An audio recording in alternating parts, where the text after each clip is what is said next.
Well, well, well. Hello, everyone. As usual, when I start this stream, everything breaks. So let me restart this music thing. Do I need to restart the Chrome browser? Yes, I do.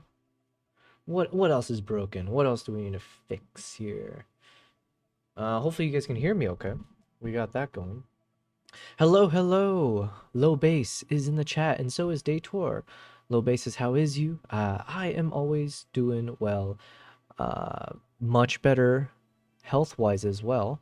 One thing I'm noticing, okay, hopefully you guys, can you guys, is the stream stable? I just saw that I got a lot of dropped frames. Mm, okay, let me go into monitoring mode real quick. See, oh, did I fix everything from before? I thought I did. Lobay says, having a functioning stream is overrated. Well, that's a good timing, because, yeah, hopefully everything's fine. You said looks okay to me right now? Okay. Yeah, for some reason on OBS, it said dropped frames, 8,284 dropped frames, and it's hovering around 35%. It's like, what? So hopefully that just happened earlier and things are fine now. But welcome. Thank you very much for letting me know. Welcome to day 115. 115 of the stream. Wow. Amazing. I still haven't figured out what is the best placement of this microphone. Whoops. Like, I don't know. Give me a second. I've got like 2 stacks of Kleenex, knowing that I'm gonna be congested. Although I feel much better right now. The morning I was still a bit congested. I think I'm a bit better now. Let me see here.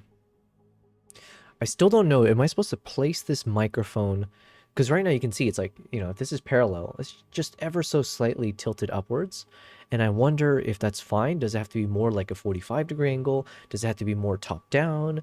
Does it have to, do I have to be like talking straight into the mic like this versus like talking into the side of it? These are all questions that people should figure out. And by people, I mean I should figure out. Lobe says, I've been having the same issues. I uninstalled Stream Elements Live, and that seemed to have helped, but we'll see. Okay. Interesting. I don't think I use... I shouldn't have that downloaded. But yeah. Best of luck to you as well, then. It seems like it's like a virus. We're all struggling here. Trying to get functioning stream. Welcome, guys, though. Just give me a moment here as I properly set up. And I'll put the headphones on so I can kind of see or kind of hear better if everything's fine. Let's test. Testing. Hello.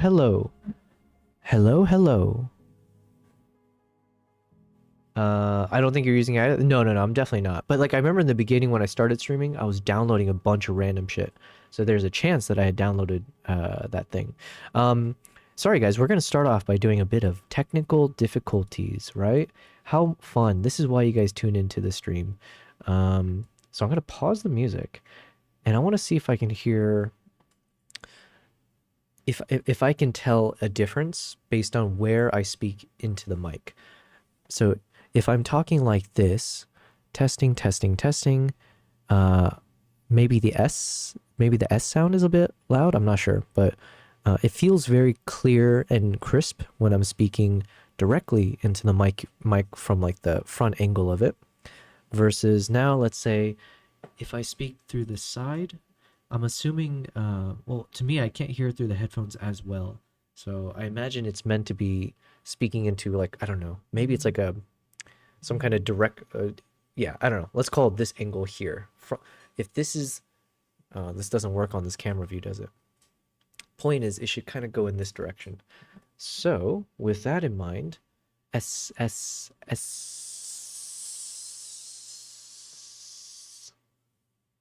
right. I determined nothing from this test, by the way. Well, what can I do? Let's, maybe if let's loosen this guy. And then what if I extend it out like this? So then, generally speaking, I'll be kind of looking at this monitor and speaking in this direction, and then I'll be looking over at this and still talking. So I feel like this is fine. And then here doesn't make sense, right? It probably doesn't make sense. It has to kind of be in my direction. Testing, testing, and then what if it's like, yeah, okay. I'm gonna try this. I have no idea. Or how about this? I'm gonna try this. Wrong way.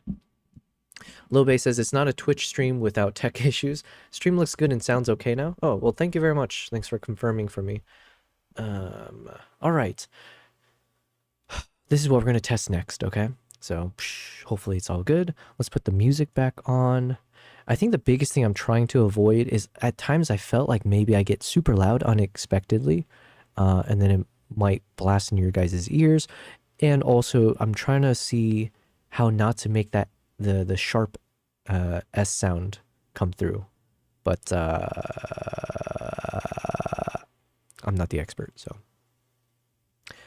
All right, music. There we go. Today we're gonna play some of the cinematic chill soundtracks. So enjoy. It's not gonna be as much as the lo-fi beats, just to mix things up, you know, why not? Happy Thursday, guys. It is now 8:13 p.m. my time, so starting slightly later. But hopefully that's not a bad thing. Today was a good day for me. I worked a lot, just catching up on a bunch of random stuff. So hopefully you guys, if your day is just starting, well, hopefully you have a good day. And if your day is similar to mine, if you're near me time zone wise, hopefully you had a productive day. You're almost at the end of the work week. All right, one more day to go. It's a Friday coming up. So I appreciate you guys spending your Thursday evening or mornings or afternoons with me. It means a lot. And I think we've been kind of consistent with it, right? I think this is the third or fourth stream in a row that we've been on stream. So as promised, we are back consistent on the grind. So yeah, Kavaitsu says, happy Thursday, will lurk while listening on AirPods. Thank you very much. Thanks, Kavai, for being here yet again. I think you guys, there's a few of you guys who are troopers. You guys, I feel like you guys are on a good stream watching streak. So thank you. Thank you. Let me just adjust a bit more here. There we go. L 17 minutes ago told me to hydrate, I think. So I shall. Thank you, L. Hold on. Let's I did a double boost of this vitamin C. It's not urine, I swear. But if it was, oof, Jesus, it's powerful, it's potent, okay? If you're gonna drink urine, it might as well be the strong stuff, right? Why half-ass it at that point? You might as well go full stream. Also, say hello to my little kitties. We got one of them. One of them's here. Oh, wait, no, we can see Kimbap is... You can see Kimbap right now. That little fluffy ball at the very background in the couch. He's kneading right now. Is that the term, kneading? He's making biscuits right now, you can see. This little goofball. What's he making biscuits over there for?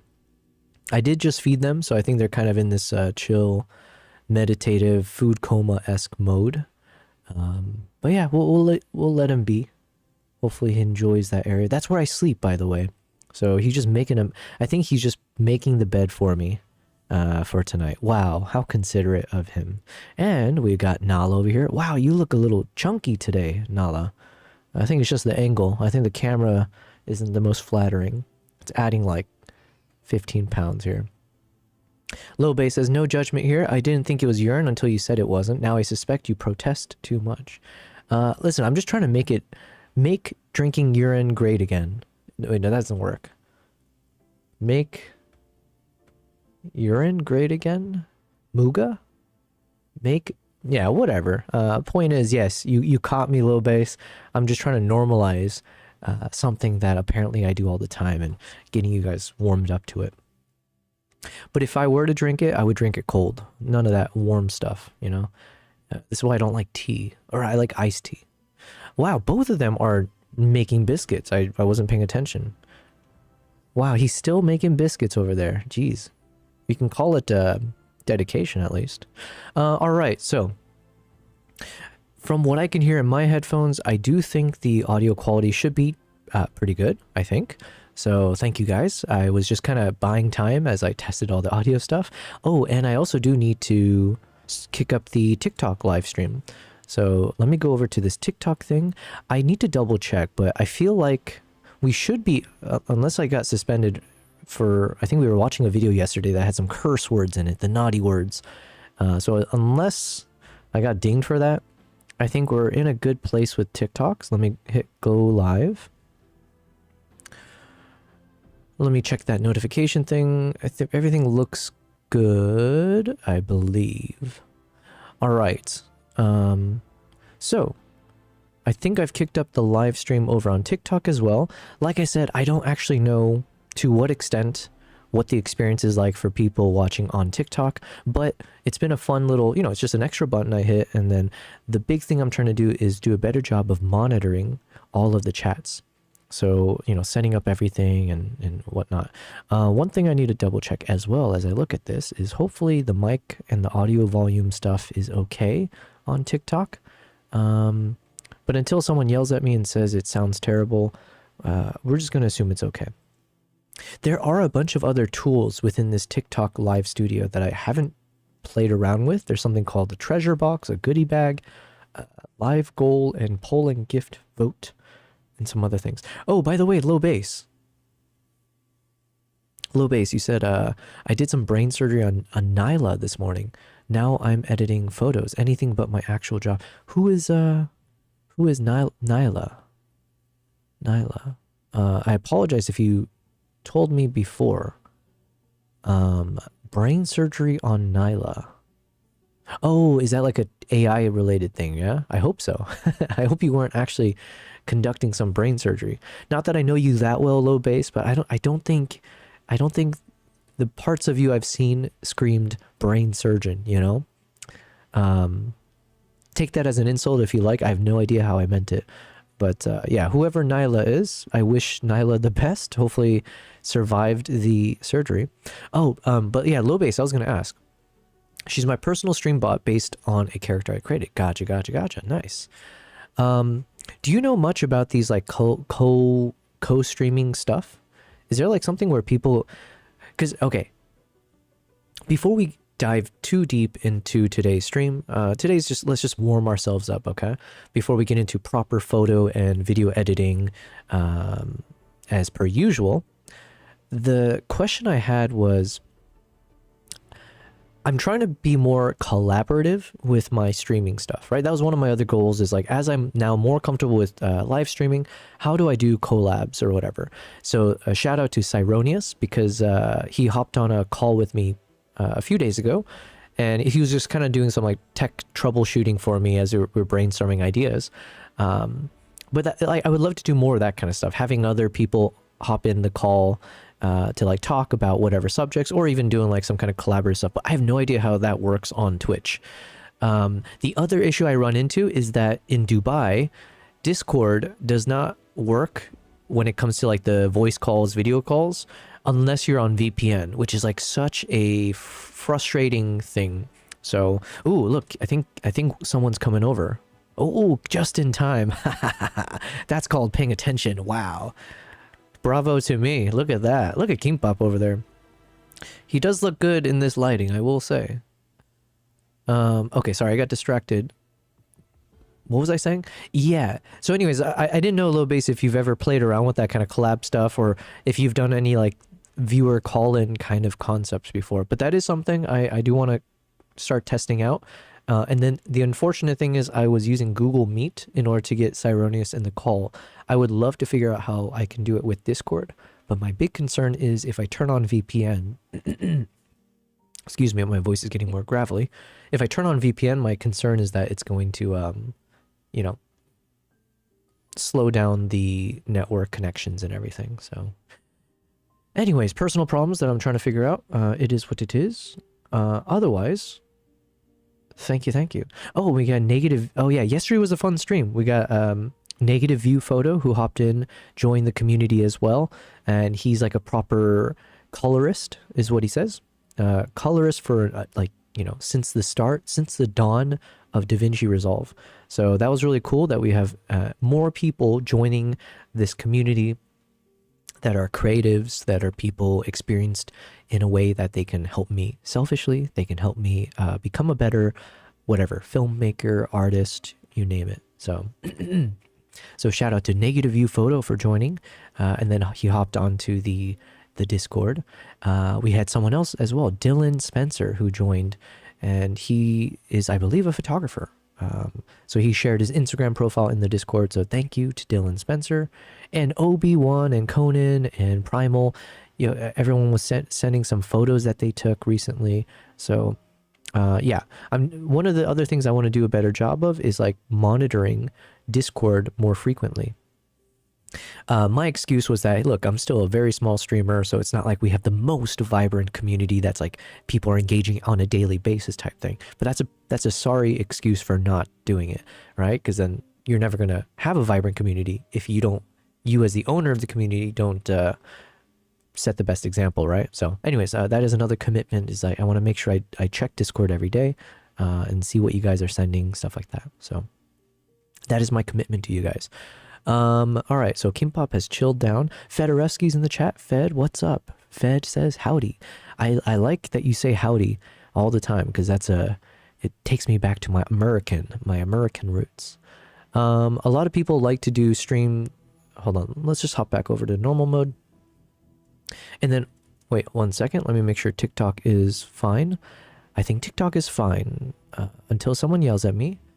Also, I don't know. Okay, yeah, listen, we're going to assume it's good. Low Base says, a lot of people like to do stream togethers. Is that the name of it? Stream togethers? Or they like to do streams together? Where'd it go? But personally, I'm not a fan. I don't typically do voice calls or stream togethers. Okay, so stream togethers, is that like the name of this concept? I don't typically do voice calls or stream togethers because people who do those have a tendency to neglect their chat, and it excludes anybody who's not actually part of the call. Interesting. I didn't think of it that way. I guess I was just thinking of it from the angle of like, whenever I turn on a casual live streamer on, like, I don't know, YouTube or Twitch or whatever, one of the engaging parts I found is when someone hops in via, like, I guess their Discord, and people would just hop in at random times, and then just like you know, it could happen when, like, let's say the streamer is talking about something, and when someone has something like some input that they can provide, they would just hop in and provide that input instead of just typing it in the chat. And for me, I was thinking, like, look, as we grow, part of it is also that I want to provide other incentives for, like, hey, if you're a loyal community member, if you're someone who's like contributed or is like donating to me or any of the fun stuff like that, then obviously I want to allow more ways to engage and interact in the space. Give me a second. I feel like the music is like black. Oh, it's because I did turn it up over here. Hold on. Okay, I paused the music. Let me turn it down over here. And then let's double check how loud it is on OBS. Okay, I should memorize these numbers in terms of the settings here. Okay, okay, and okay. There we go. But I get what you're saying. Let me read the rest of your comment, though. You said, so there could be a level of neglect to keep in mind. You said, for me, Twitch is about the chat, and I respect and I appreciate the people who come to my chat, so I prefer to give them my full attention. That's a good, I like your reasoning there. Plus, when I come into a stream where the streamer is doing a stream together or a voice call, it makes me uncomfortable because I feel like I'm interrupting somebody's conversation. Okay, so then it sounds like there is a happy medium, possibly, as long as you don't neglect the chat. So if let's say if someone hops in the call, there will be some conversation, but then still keeping an eye out onto the chat would be a key aspect to it, if you could do it properly. Some people like to do stream togethers or Discord calls while on stream with only members of the community as a means of making people who are not a part of it feel excluded. So yeah, that would not be my intention. So yeah, I think there's like two ways to look at it. One is like, because I think of it sometimes because I travel a lot, right? And you notice this all the time when you're traveling, and every part of the airport experience, at least once you're at the gate, once you enter the plane, it makes you aware of the class differentials where, you know, it's like, hey, can we get business class? Can business class please come up first? And like, you know, and then when you have to walk past, oh, there's nothing more humiliating than if you're in economy and then they force you, I swear they do it intentionally. They force you to walk past the business class section. And believe me, because I fly a lot of international flights for what I do, it's not like flying American Airlines business where it's like, oh, the seat maybe looks a bit more comfy, maybe. No, you're talking like Emirates class, business class, where it's like they get their own, like, you know, the bed goes all the way flat. They've got champagne already poured out for them. They've got like a full enclosure and everything, right? Everything's gold. And they force your ass to go right past it all, right?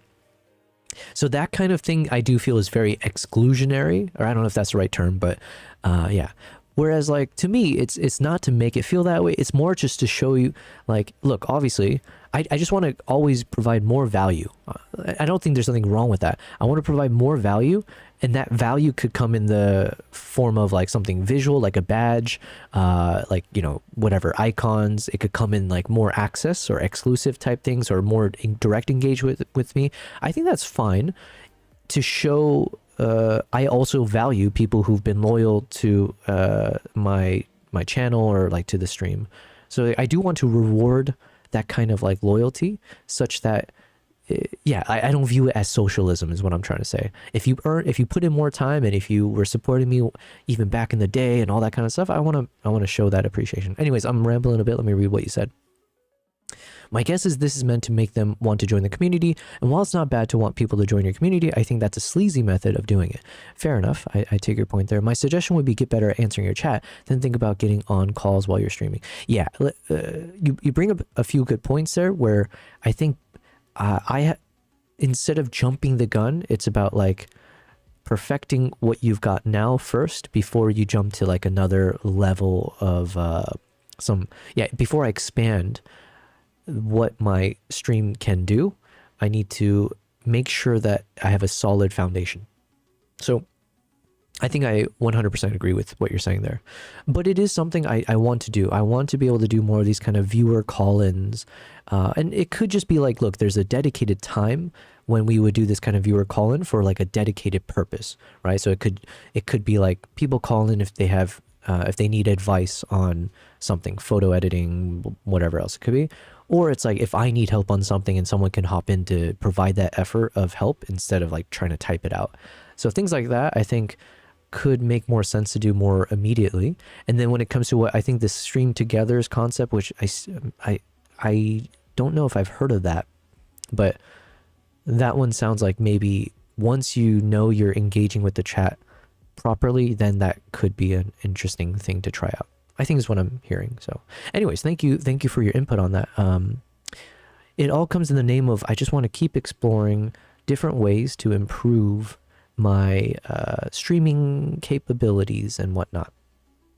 And of course, one of the biggest ways we're going to improve is going live with it on my travels. So that hasn't changed. I'm still doing a lot of research behind the scenes to get prepared for when we start to do our IRL streaming for wildlife stuff.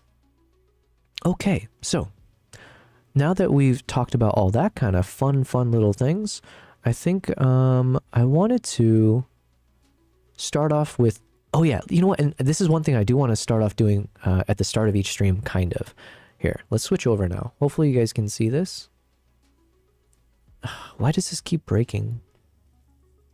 I'm getting so frustrated with OBS right now. Because like either the music player, the Chrome browser audio, or sometimes it's like studio display, it'll just, it'll crash. And then I need to like restart it to get it to freaking work again. Hold on, give me a second.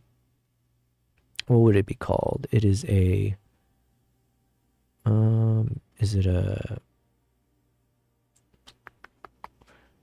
Mac OS screen capture? Yeah, okay. Let's add this in. And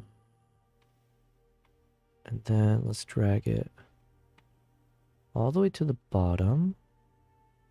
And then let's hit restart. Okay. Perfect. All right, here we go.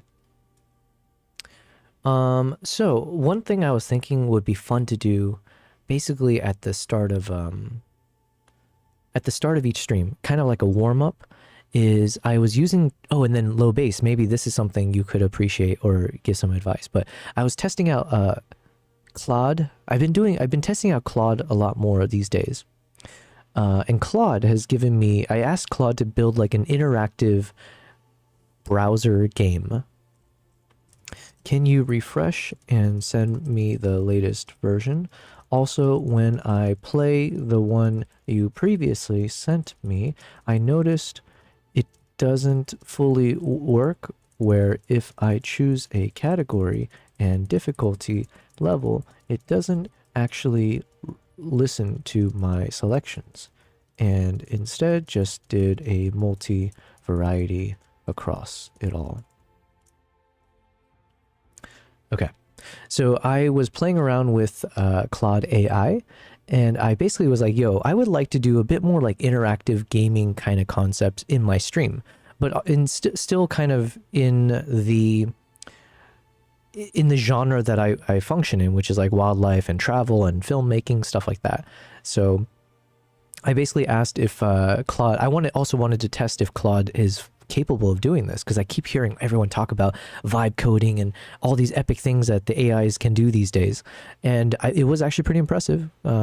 It generated this kind of like interactive game for me where it could just basically quiz me on various topics, including wildlife related stuff, travel related stuff, filmmaking concepts, as well as like camera techniques and whatever.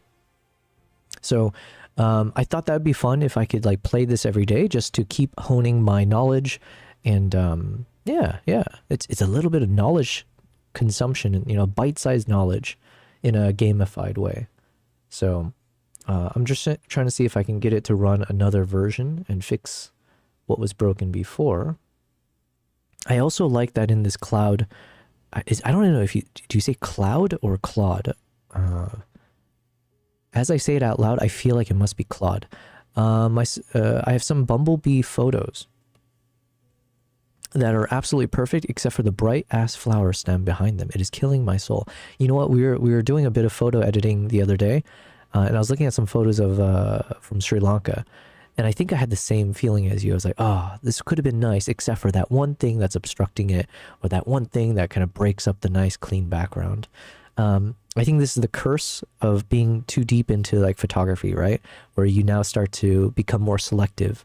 Where if you can rewind to when you first started off in photography, the shot that you took right now, the one you're talking about, I'm sure you would have been like blown away. Like, this is amazing. This is the best.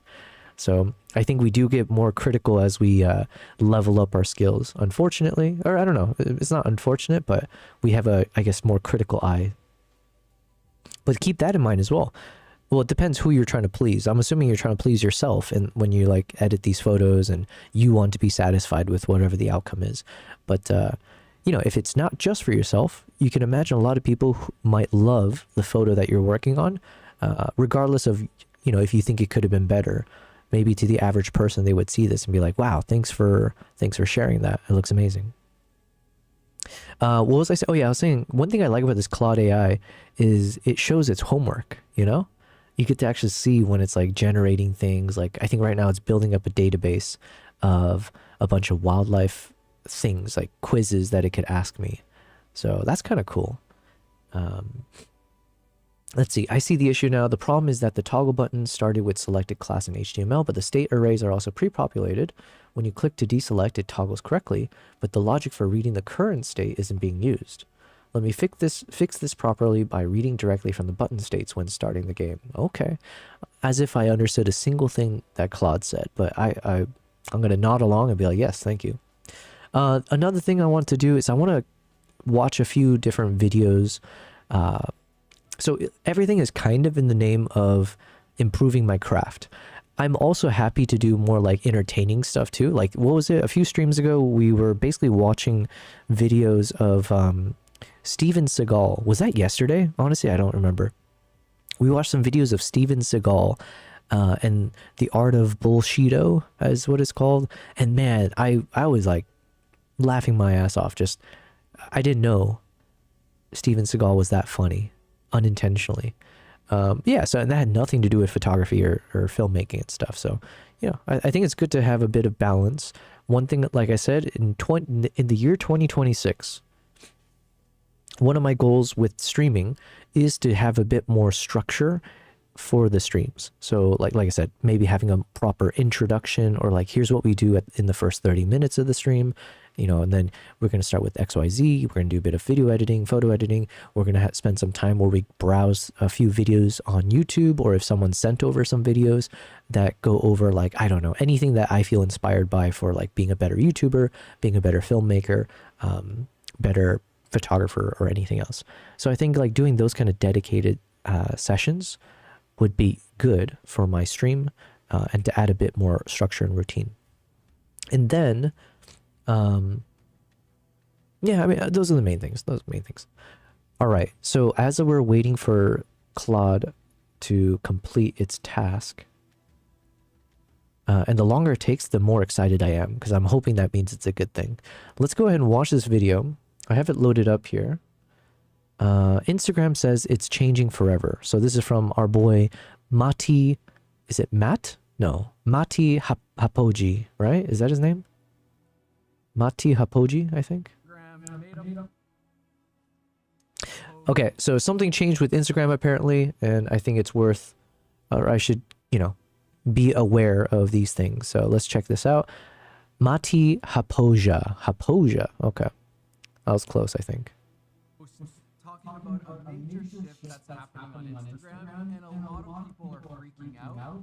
But honestly, I think I'm excited. Adam Mosseri said that a major shift is happening, and that is that authenticity is becoming infinitely reproducible. And I 100% disagree with that.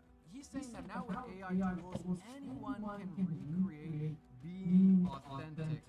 And I completely disagree with that. It's kind of like saying that now that we have 3D printers, we can all 3D print Rolexes. And that we obviously right away understand how stupid that is to say. And even if it was a state-of-the-art 3D printer, you might fall for it for a little bit, but as soon as you find out that, oh, it's a 3D printed Rolex, it's just not a genuine, real Rolex anymore.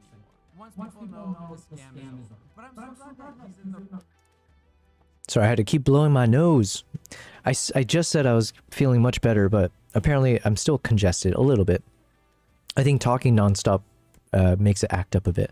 Lobe says, so somebody came up to my desk right after you started talking about Claude, and only just now left, so I missed pretty much everything you asked. Don't worry about it. I was just explaining how I've been enjoying using Claude, and I got it to build an interactive game for me that I'll play at the start of each stream, just like to quiz my knowledge of stuff. But I like it. Claude, stupid voice to text. Yeah. Josh Warner is in the chat. Thank you very much, Josh. Good to see you. How's it going? I'm here to lurk and chat a little bit. I'm doing very well. Thank you. Physically, I'm at 97%. Yeah, it's just started streaming. So today was a little bit of a late start to the stream. And I was just kind of setting some context of things that I want to continue doing when it comes to the live streaming structure. And then we were just starting up a video from our boy Mati Hapoja about how there's some changes coming to Instagram. So we're going to check this out, and then I'll be doing a bit of photo and video editing throughout tonight's stream. So, but yeah, thanks for being here, Josh. All right, let's watch this. There's things that I really agree with and things that I disagree with what he's saying. And I'm not 100% sure if this is how he actually believes, but this is good for Instagram and their strategies. And usually change is hard and really annoying, but this, I think, could be really good for us filmmakers, photographers, and YouTubers. So Adam Mosseri thinks that now with AI, anyone can be authentic because of the internet and the power of with individual companies. And Also, who is Adam Mosseri? Mosseri. I'm assuming because of the way Mati just talks as if everyone should know who he is, I'm assuming this guy's like super famous. And also, it's got like 100,000 likes. So I guess Adam Mosseri. Let's look him up. Josh says, I left Instagram this year. Yo, congratulations to you. It's echoing. Oh, my bad. Hold on. I think it's because I had the speakers turned up too loud. Thanks for letting me know. Hopefully the echoing should stop now. Here, let's do a little test. brands, people don't trust them, and Now it's the time of the individual. Anybody can be Okay, hopefully the echoing is gone. Low basis Claude is great for writing it and coding, but OpenAI started to pull ahead with GPT 5.2, especially the codex part of it. Man, I saw something, I saw some news earlier that OpenAI is at a risk of like being fully bankrupt or like having no more money in like by the end of 2026 or something. Like they'll run out of funding or if there was something like that. I was like, ooh. I hate that all the AIs excel at different things, so I pretty much have a subscription to everything. Yeah, sounds good now. Thank you, thank you. It was a speaker feedback, I think. Yeah, thanks, guys. Okay, hold on. Let's look up this guy, Adam Mosseri. Who is Adam Mosseri? He's a businessman. Oh, he's the head of Instagram. I see. Okay. Okay, so that adds a bit more weight to whatever he's saying about Instagram. Gotcha. Like I said, I don't know anything, so there you go. Here's more proof of that. authentic now. True on distribution, false on authenticity, in my opinion. He says that we trust individuals and not the publishers and brands and companies. And it says a few thoughts on why creators will continue to matter, how aesthetics are changing, and no longer believing what we see in a world of infinite synthetic content as we head into 2026. Okay. Josh, you asked. Oh, sorry. Lowbase was saying, I find that extremely unlikely. I've spent enough money on OpenAI to probably personally fund their company. Who knows? Maybe. I'm sure it must take a lot to power these engines, right? Josh says, as very pro AI folks, what do you guys think about the environmental impact? Exactly, as you're saying. I wouldn't say that I'm very pro AI, and we have like differing opinions in the chat. Shout out to Maple Glades, who is a fellow streamer, photographer, does a lot of IRL stuff. I know he had hopped in a few days ago. Hey, what's up, G, over on the TikTok side? What is this video about? This video, if you're talking, okay, in terms of the stream, today's stream is just whatever. It's just like doing some photo and video editing. If you're asking about this video we're watching, which should be right in the center of the screen, it's from a guy named Mati Hapoja, who's like a really good photographer, filmmaker, etc. And he's just doing a breakdown of why Instagram is changing, I think it was called, or Instagram said it's changing forever. So he's sharing some thoughts from the head of Instagram, who was saying something about authenticity is now easily replaceable with AI, or at least that was one of the tidbits of info he was breaking down at the time.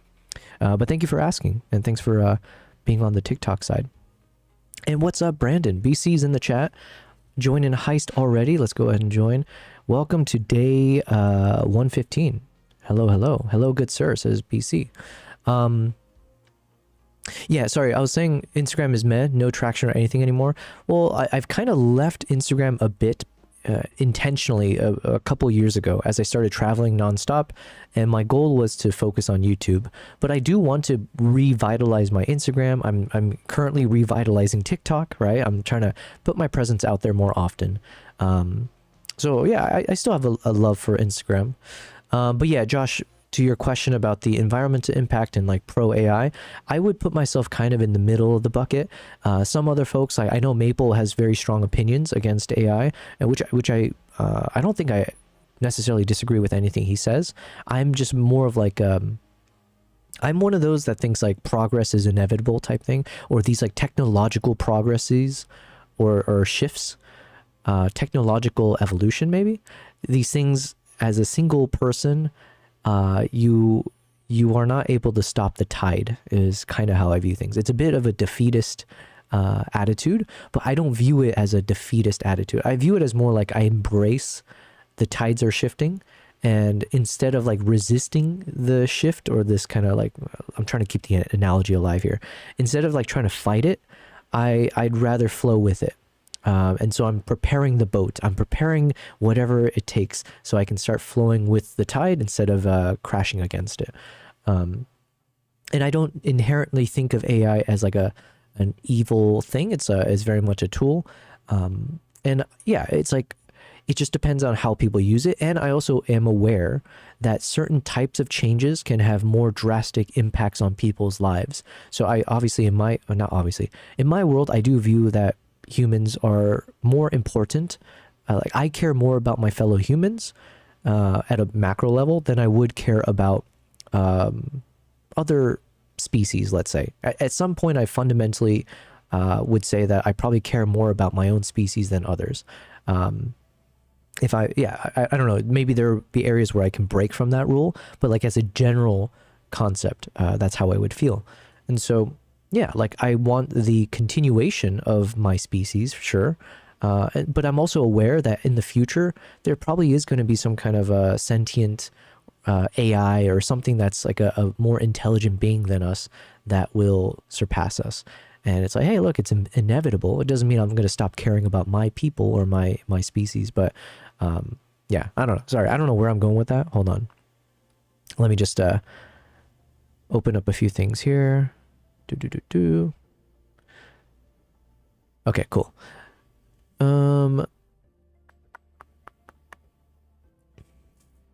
Substack is the place to be. You know what? I was curious about if I should start a Substack. But you know what? I'm stretched too thin right now. The environmental impact of AI is a definite problem, and I sincerely hope they work to do better. However, I would point out that it's not an issue unique to AI. Any large-scale computing operation you can possibly think of has an environmental impact. Yeah, I remember they were saying the same thing with like cryptocurrency, right? They were talking about like in order to mine Bitcoin, there's like so much energy that's being consumed to make it powered. Almost to the point where it was ironic, where I think maybe they were saying like, oh, if you look at the fiat currencies and the traditional banking system and like look at all the, you know, how bad it is to the environment or whatever. And then it was like, in reality, to even like mine the Bitcoin, it potentially could be costing a lot more energy and consumption. I don't know. I didn't like fully follow that. Nearly all of them use water to cool their data centers. Nearly all of them use tremendous amounts of power. So before we point the finger at AI, we should also consider any other computing service that we use. Yeah. The only real crime of AI is the same as the crime of any other major piece of technology. It's a magnifying glass for human nature. Good people will use it to do great things. Bad people will use it to do terrible things. And most of us will fall somewhere in the middle. I personally just choose to use it as best as I can, as ethically as I can, to help myself and our community. Our translators are a prime example of that. I love Substack so much. I don't know if I'm a good writer. So the irony is if I use Substack, I'm basically going to be using AI to write it for me. I think I'm a generally good speaker, or like I have thoughts and I can convey those thoughts, but maybe not in the best combination of words. Even more basic than cryptocurrency, cloud computing, Google Drive, social media, anything that is large scale and uses computers, everything we use a computer for. Try to get better at writing. I am trying through the scripts, you know, like through my YouTube videos. That's how I'm trying to get better. Yeah, so I think low base, I don't disagree with you at all. I think sometimes we are very selective with the issues that we choose to care about, and I don't find fault in that either. It's good to have some direction, and you know, it's just more of like, to your point of like, what are the real problems that need to be solved? Is fighting AI and calling it like anti-environmental or something, is that the right enemy to be, you know, painting a target at? Is it a scapegoat? Or are there things that are more pressing? Yeah, I don't know. And it's not for me to really, well, I want to say that, but I just don't know any better. But generally speaking, I agree with you. It's more just like, I just want to use it as a tool for how it can make my life easier or better. And then my hope is that other people can also pick it up to make their lives better. The big thing that I know is different about AI compared to some of the other like technological marvels or evolutions that happened in the past is that this one can happen on such a grand scale. Excuse me. It can happen at such a grand scale that there's going to be a lot more humans that are displaced by technology replacing them, right? So I know in the US, we oftentimes talk about manufacturing and how like that industry almost got like, it just got a huge axe to the face type situation. And a lot of people lost their jobs because of robots and like, you know, automation that came through. And so then, yeah, like obviously that's good for the economy. It's good for society that we had more efficient manufacturing plants that can build more things to help more people to have a more productive life. However, it meant the individual workers that used to work at those plants were now out of a job. And it wasn't just like, oh, it's just a evenly dispersed number of people around the world or around the US that lost their jobs. It was like hyper concentrated entire towns of you know, working male adults or whatever all lost their jobs immediately, like instantly. And then now that town is out of like, you know, it's like then a lot of the, yeah, like then the money is drained from that town because now everyone's out of a job. It's like, like psychologically speaking, everything goes down. People fall into like drugs and other types of bad behavior. So you can imagine, like, in reality, that caused a lot more issues than like maybe you would see in a textbook type situation.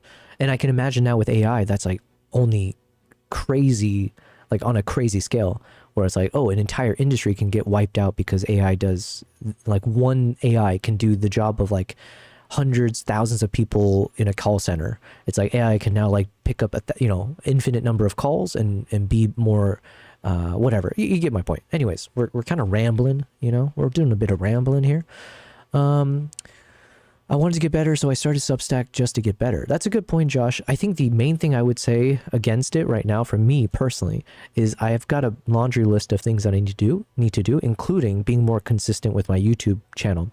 So I've been doing a lot of thought behind the scenes to start creating a new series on my YouTube channel where it's going to be very much like off the cuff, not scripted, 3 minutes, 5-minute type videos where I talk about random things, like break down some of my favorite shots or some moments when I was traveling, maybe thoughts like even what we were talking about here, but just, yeah, very casually speaking. So that'll be my form of quote unquote writing articles. I'll just be speaking it instead. So hopefully you'll enjoy it. Hopefully you're following my YouTube channel. Let me go ahead and punch that into the chat. Everybody should follow my YouTube channel. Yes, of course. Reading other articles helped me get better at writing. Yeah, and I guess basically, Josh, I'm doing something parallel to what you're talking about. Excuse me again. That's why we're watching this video. And we haven't really watched the video because I've paused a lot, but that's, get used to it. But yeah, that's the same reason I'm watching these videos, because I'm taking notes on how to be better at speaking to a camera, what kind of topics are of interest to people. Yeah, so I am taking notes of things like that. So like even just the way he's structuring this shot here, obviously he's just kind of casually sitting behind the desk. Yeah, so these are all notes that I'm taking so I could be better at this. All we can do is the best we can do, and what happens, happens. I'm just trying to do the best I can to live with whatever that happens to be. I'm afraid I don't have the emotional bandwidth to do more. Yeah, I think I agree with you, Low Base. All right. Yeah, I think that's great. And the word trust here is very important. We'll talk about that more later. He talks about how we all complain about AI slop, and that actually he thinks that there's some great AI content out there, and the AI stuff is just going to get more and more realistic. And then he says, authenticity is becoming a scarce resource, driving more demand for creator content, not less. Authenticity is becoming a scarce resource, driving more demand for creator content, not less. The bar is shifting from can you create to can you make something that only you could create. I think yeah, I think I agree with this. I mean, that's why I started getting into Can you turn the video up just a smidge for us? Of course, yes. Your wish is my command. Where do I do it? I'll do it from here. Here, tell me if it's much better. Hold on, let me back it up a bit. It's just going to get more and more realistic. Then he says, authenticity is becoming a scarce resource, driving more demand for creator content. So hopefully the volume's better now. But thank you for letting me know. So right now it's hovering around like negative 23 decibels. A tad more and it will be good. Ooh, okay. Even more. Man, you're getting greedy. Josh, my friend. Here. How's this? Authenticity is becoming a scarce resource, driving more demand for creator content, not less. The bar is shifting from can you create to can you make something that only you could create. Perfect. Okay. Well, thank you very much. You have improved the quality of my stream, so I appreciate you for that. My thought I was going to say here is, I mean, I think I agree with this because I don't know why I'm saying that as if nobody should agree with this. I agree with this, and this is partially why I decided I wanted to go into YouTube. It's why I decided I wanted to test live streaming. It's why I do what I do, where I'm trying to put myself in the camera more often, because as I keep looking around, as we talk about AI can do everything, yeah, it probably will eventually be better at everything. It can edit videos better. It can edit photos better. It can be better than me at everything except for being me, right? So to me, it was like, look, if I can survive as an artist in the future where AI does everything better, um, I will put my money in investments into just being a better version of me in terms of me as a brand. So, and hopefully, if I start now, I can start to slowly build up a community of people who enjoy and appreciate me as a brand, right? And sure, AI could eventually do it better. AI could be a better version of me than me, but that's not why you guys tune in to listen to me or watch my stream, right? Hopefully at that point you're watching me for me. So that was my kind of that was my way of trying to hedge against AI inevitably taking over everything or just doing a better job.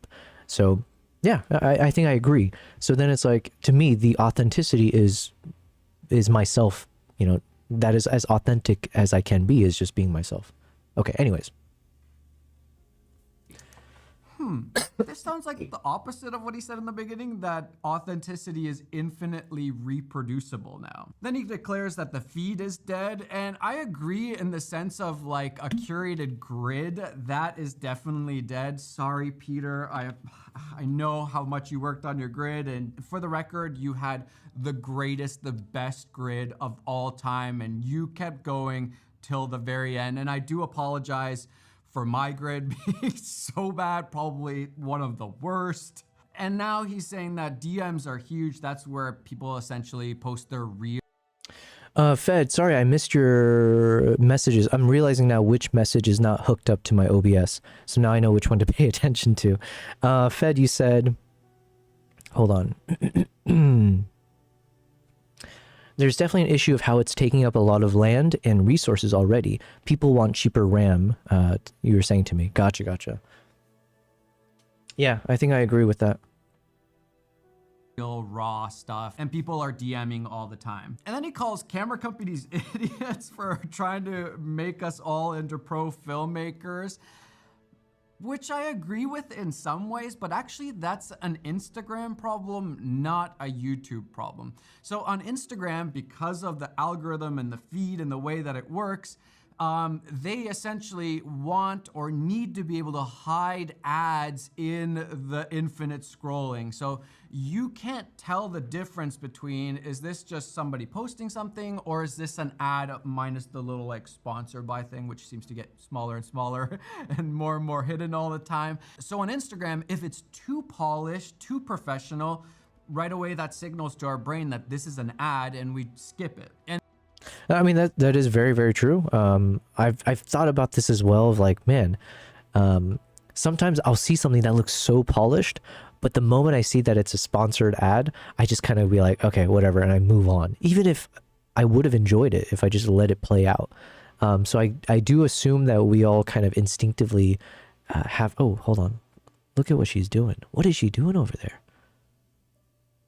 And this is why I need my overhead camera. Because if I had the overhead camera set up, you guys could see, like, I think she's on her back, staring up at the ceiling, just being a little bit of a goofball here. And then, let's see if I can show you guys her paw. I think I need to trim her fur. Okay, anyways, sorry, we're getting distracted. See, here, oh, sorry. Here's her little nose. Right there. Okay. And then let's check up on Kimpop. All right, he's chilling. All right, where were we? I will take breaks here every now and again just to say hi to my cats. Yeah, so I think I agree. I didn't think of that before, but he's got a point about like YouTube and Instagram. And like with Instagram, things, if it's too curated, if it looks too good, some people just instinctively think it's an ad or just think it's not enjoyable for some reason, because I fall into this as well. And maybe even deeper psychologically, if we realize like, oh, this is like a full-on production, like he's got great lighting and great camera, then you start like second guessing, like, wait, are they just trying to get me to listen or click or whatever? Am I getting sold something? Am I getting scammed here? And that's why people are using their phones more. That's what I do on Instagram. I just film on my phone because it's the opposite effect where they're like, oh, this feels raw and real, so it must be just the person posting something that they think and not an ad for a company. Now on YouTube, we actually don't have this problem because ads and videos aren't mixed in the same formats. We can clearly tell like, oh, that's an ad format and this is a creator video. And we're purposely clicking on the videos. Whereas on Instagram and TikTok nowadays, you're just at the mercy of the algorithm. It's just giving you whatever. And I guess on YouTube Shorts is the same. YouTube long format videos are a very different ballgame. And this is where I really start to disagree with what he's saying. Flattering imagery is cheap to produce and boring to consume. People want content that feels real. Savvy creators are leaning into unproduced, unflattering images in a... Okay, hold on. Flattering imagery is cheap to produce and boring to consume. People want content that feels real. Savvy creators are leaning into unproduced, unflattering images. In a world where everything can be perfected, imperfection becomes a signal.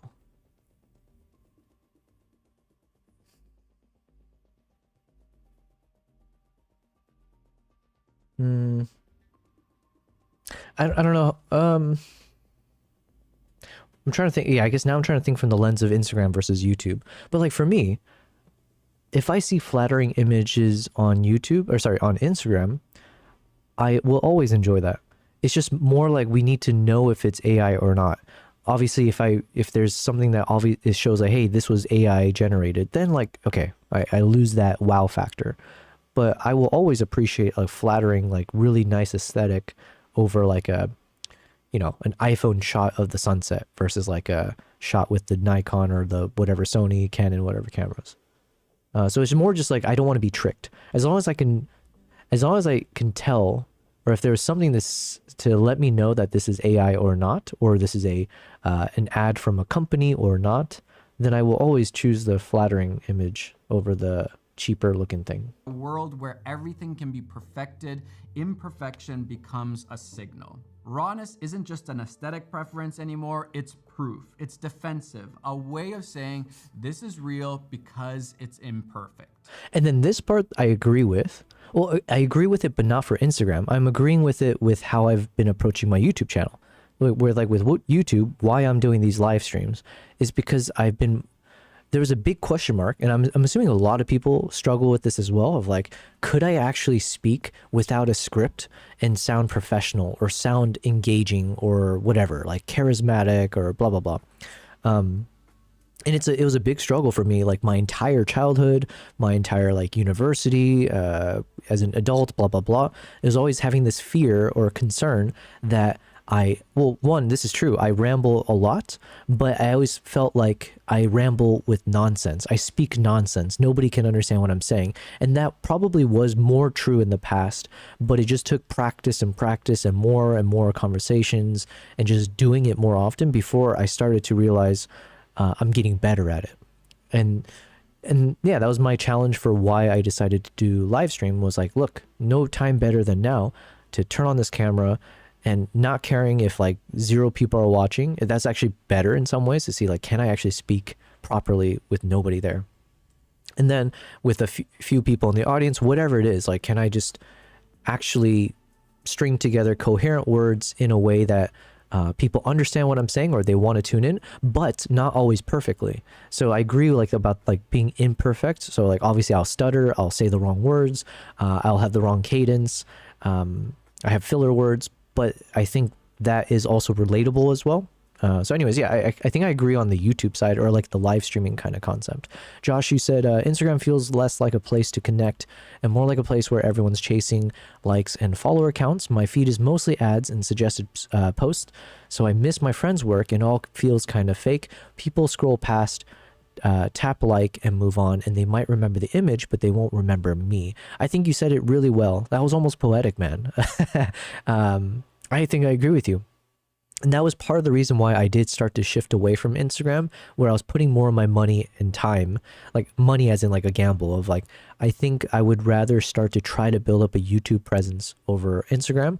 And it's not a knock on Instagram. It was more just the trend of short form content that we were seeing with like TikTok. And as we're shifting more to like video content and the vertical format, you're just like starting to see that shift where attention span, you're getting these quick dopamine hits, and you know, with a quick swipe, you can keep seeing as many content as possible. And so you're really fighting to grab a viewer's attention in literally not even a second. It's like your first image, your thumbnail screen, or whatever's happening, the audio and everything has to be so clean that it intrigues them for only one more second, and then that second has to get them for another second and another. It's like such a fight, and it's an art in and of itself. But now with AI and like it's just more accessible for people to create, so it's a lot more challenging to make a name for yourself in that space. And it's not to say YouTube is any more difficult or easy, but with YouTube I just felt like, oh, I can tell a more personal story, have more of that kind of emptiness of just like hearing me talk about something and not make it feel like every second counts. Anyways, yeah, so I think I agree with you. Kavai says, I think there's a way to go in the middle here. Professional cameras still are superior, but what I see is people film the intro with the phone to show rawness. I did a bit of that as well, especially for wildlife. You would show a bit of like, here's what my phone sees, and then here's what the camera sees. So you kind of show a behind the scenes of here was the moment as it was like to be there, and then here's the extra flair you can add as a photographer or videographer. It's a nice way to, it's like a before and after almost as well. What's up, Obi-Wan? Obi-Wan is here. Hello, Obi-Wan. I was checking out your photo in the Discord earlier, so maybe as we have some time, we can go through some of them if you're still here. Josh says YouTube offers more of a connection to an audience, so I'm for you moving towards that. Yeah, it's been a fun journey, but like this is not me saying that, you know, like, oh, I don't like Instagram or TikTok anymore. It's just I realized that it's harder to share yourself, like even as this post is about your authenticity, it's harder to show your authenticity on a platform like Instagram and TikTok as opposed to YouTube, let's say. But I think the live stream concept is also like a game changer. Excuse me. See, I'm not fully healthy yet. What I was going to say is that TikTok Live, Instagram Live, YouTube Live, Twitch, all of these things also has now become more commonplace. It's more readily available. It's what everyone's accustomed to. And that is really where you can be more authentic. Obviously, you can still be fake the whole time. But because it's not scripted, that's just another form of long form, authentic content.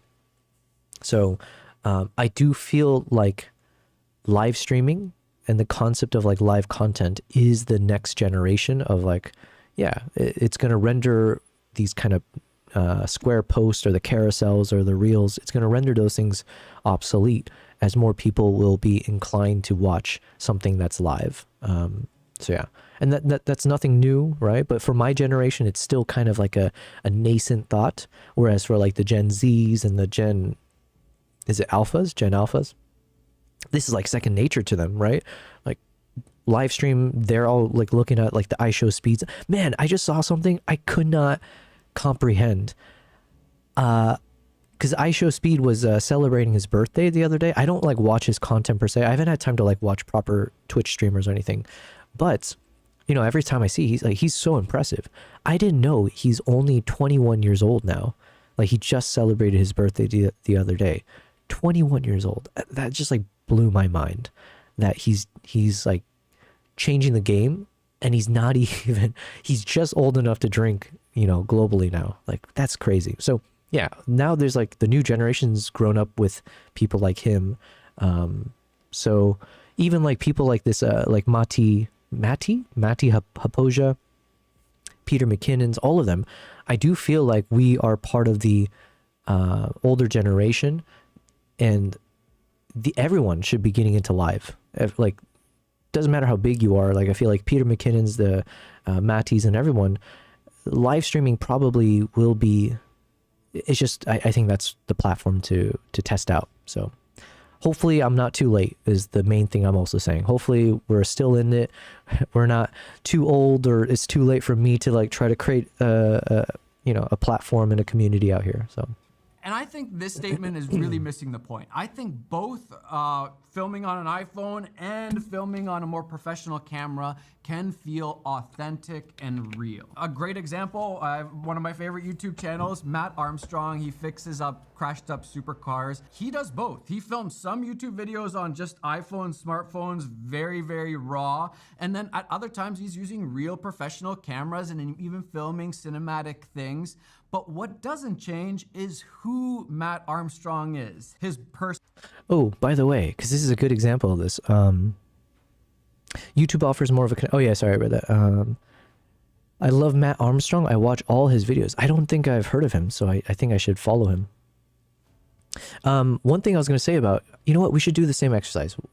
Silly me for not having done this. I think I even had it set up here. YouTube learnings. There we go. Okay. So this is the shoot. Oh, wow. It changed the... Interesting. Wait, how come it didn't do it for my last one? What was I going to say? Oh, yeah. We'll call this mic, audio. You can't see the microphone in his video. I'm curious what mic / system he is using. Boom mic ? So yeah, because we were having a conversation about microphones and stuff. And yeah, I guess I just realized. So clearly his audio is very clean, and he has it where you don't see the microphone at all. And I feel jealous because I think I want something like that. I don't always like having this big ass microphone blocking part of the frame. So I need to figure out what he uses. Personality, the person we trust, his friends, his dad. And every video we watch, we get to know and trust him even more. Real people being authentic in who they are trumps. Fed says, just say Matti. His last name is so hard to say unless you're from Finland. What did I say? Hapoja. Matti. Okay.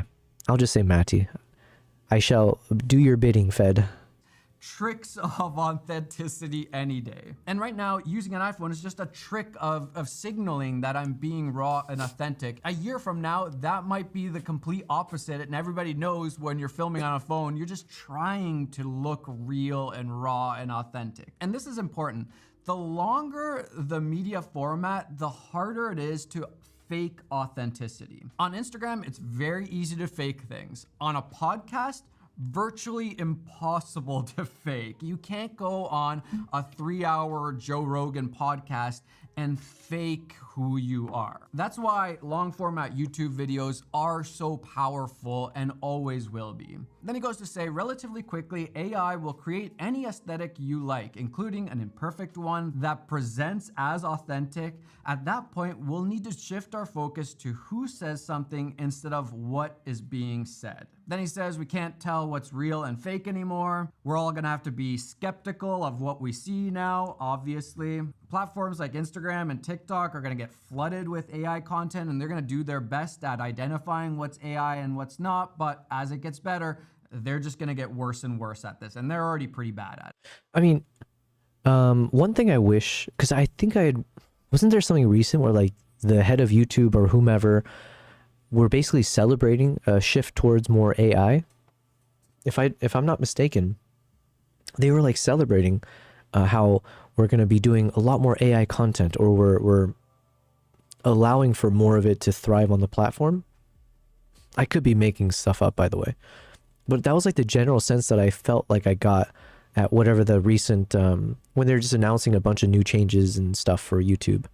And I remember at the time thinking that's not encouraging because, you know, like I said, even though I might consider myself somewhat more neutral when it comes to the effects of AI and things like that, I do feel like there needs to be a lot more regulation put in place. And just because I don't think it's personally like super negative on certain things, it doesn't mean we have to like encourage more of it, especially in an artistic world.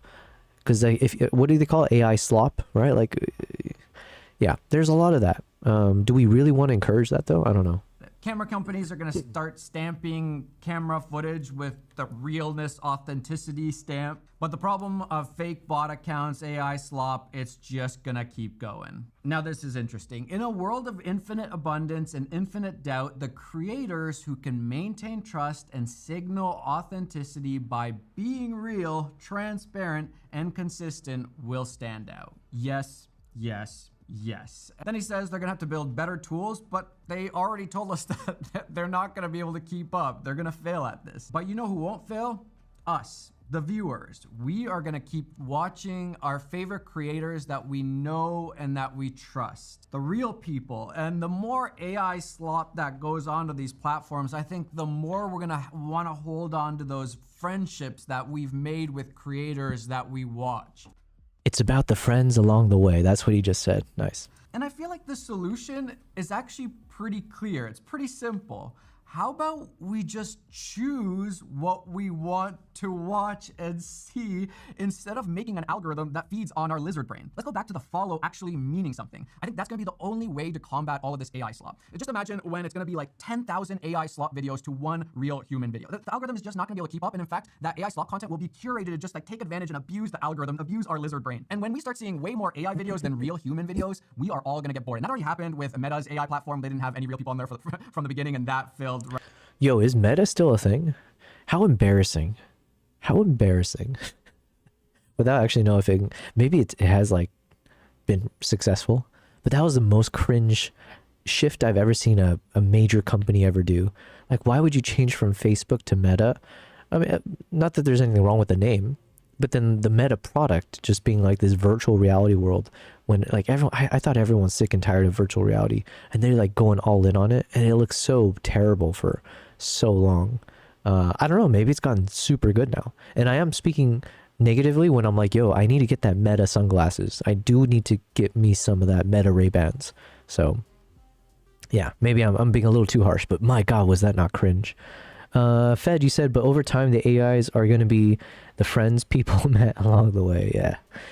Yeah. You know, you remember our two friends at the start of my streaming journey? What was his name? What did I name ChatGPT in the very beginning? There was like Atlas. At one point his name was Atlas. There's a name before that. And then Amber, I think, is the current name of our ChatGPT. So they are becoming my friends. Right away. And Sora seemed like, oh, that would be a little bit more interesting because it kind of has like real people or their likeness, even though it's all AI videos. That also has just completely failed. Nobody cares about that. Nobody talks about it. The only way to combat all of this AI slop is to choose what and who you want to see. And if you want to see AI slop, you can follow that. But if you don't, follow real humans, and then you get real human content. It's very simple. It's already what you... And not just real humans. You guys should follow real cats as well. Oh, speaking of which, segue. I have a new YouTube channel called Lo-Fi Catnaps, which I'll punch into the chat right now. You guys should all follow that because they are real cats, no AI, and just hours of footage of my cats doing their thing while I put on some ambient music, lo-fi beats, chill music, whatever. There we go. There was my plug. Fed says, I started watching when Amber was the current friend. Oh, nice, nice. That's funny how those could be like the key ways to know when you started watching me.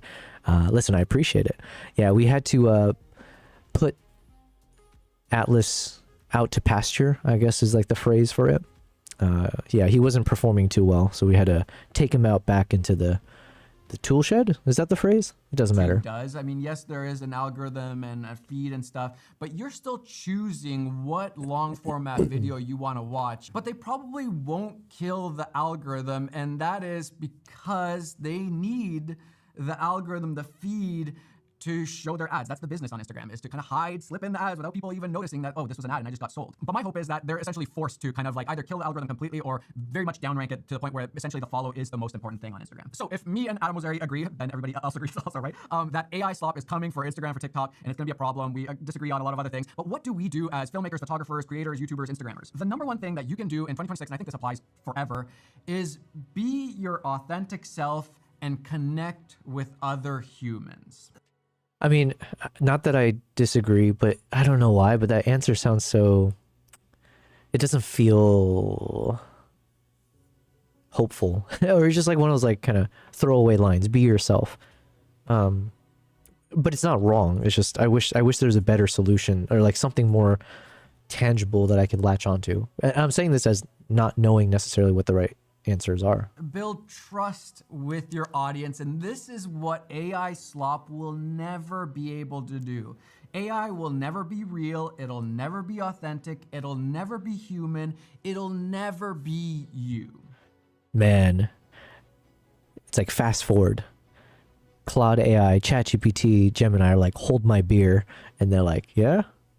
People will trust you and like you more when they see you being your authentic self. And I agree, on Instagram, it's better right now to just film your reels on an iPhone because it feels more authentic and real and raw. But on YouTube, I don't have to worry about these tactics as much. I can just film it on a camera like this, but at the same time, I do some tricks. For example, I like to film on wider lenses because it feels like you and me are in the same room here, you're on the other side of the table, and we're just having a discussion, a conversation. I don't try too hard making my background super slick and produced and like it's like a studio, because then you're like, wait, that just looks like a company's background. That looks too good. Is this guy being real? Is this guy being fake? Is this like a company that's telling him what to make? And if you think back to the Casey Neistat days, he would literally leave like his camera falling over and essentially like kind of breaking the fourth, fifth wall of like, oh, it's just a dude in a camera. It's not like a production company. It's not a whole bunch of people behind the camera that are making this video. And it's the same here. It's just me in an empty room talking to you. Creators who maintain and build trust in 2026 and beyond will be the ones that win. People don't watch my videos because I am the greatest filmmaker on planet Earth. They watch my videos because they know and trust me. And that has taken years and years of kind of proving myself that this is just who I am. I have silly quirks and I do stupid things, and this is my silly fun way of making YouTube videos. And it's very different from, let's say, a Gox Art or a Danny Gewurz. He's being the real... Who's the second guy? Let's say Gox Art or Danny Gewurz. He's Danny Gewurz. If he's saying the name in the same breath as the Gox Art guy, he must be good. What was it? Danny Gewurz? being the let's say Gox Art or Danny Gewurz. He's being the real, raw, authentic him, and the way that he does YouTube and makes videos, that is very much Danny Gewurz. That is not me. I don't do videos like that. That's not how my brain works. And I need to be truthful to who I am. And the more I can just be myself, the more fun it is to watch. And it's the same with like a Matt Armstrong fixing cars. The more Danny he's just Gewurz? himself and he shows like his mistakes and the problems and what he's been through, starting with building or fixing these cars and just like literally a parking lot to now having like this massive garage, and he's working on Danny Gewurz. Okay, apparently I need to check this guy out. Because I do like the Gox Art stuff. Man, that guy is so impressive. Kavai, you said watched a couple lo-fi cat naps while making art. Very relaxing. Yo, thank you very much. Thank you for watching. Hopefully you liked the video and you shared it with like 10 of your closest friends or something. Or to all the cats that you know in your life. Just to show them this could be you. Motivation. But thank you. Thank you. I need to make another few videos actually soon. Fed says... Is Matty looking into a new job as a human resources motivator? You know, maybe that job will stick around. When name dropping, it usually helps to drop names people know. Oh yeah, maybe the Gox Art I've heard of. I haven't heard of this guy, but I haven't heard of a lot of people, to be fair. So let's check out Danny Gewurz. How filmmakers actually get more work? That sounds like something I need to watch. He made a video with the Sony FX6, a Taekwondo short doc. Oh wait, I do need to watch some more short films because I need to learn. And oh wait, I'm so glad I'm learning about this guy now, because that is the world I'm trying to start with, is like short documentary films, right? This lens rocks. Wow, we have so many videos to watch. I'm not going to get any photo or video editing done today. It is what it is. Okay. How filmmakers actually get more work. 2017, having done anything from small weddings to Nike commercials to feature films, like in everything that you can think of in between. And the exact same things that we're gonna cover in this video are things that I use to help build my freelance career. So if you're talented and feeling stuck and not feeling like you're getting consistent enough freelance work, this video is gonna be for you. So I wanna start with an easy one where most people lose freelance gigs. Number one, you have to make it easy to hire you. Which sounds simple, but you'd be shocked with how often I see how confusing and difficult it is just to get someone's contact information. You should have a simple website with your Okay, let me take some notes here. Where is our boy? Where's my Notion? There it is.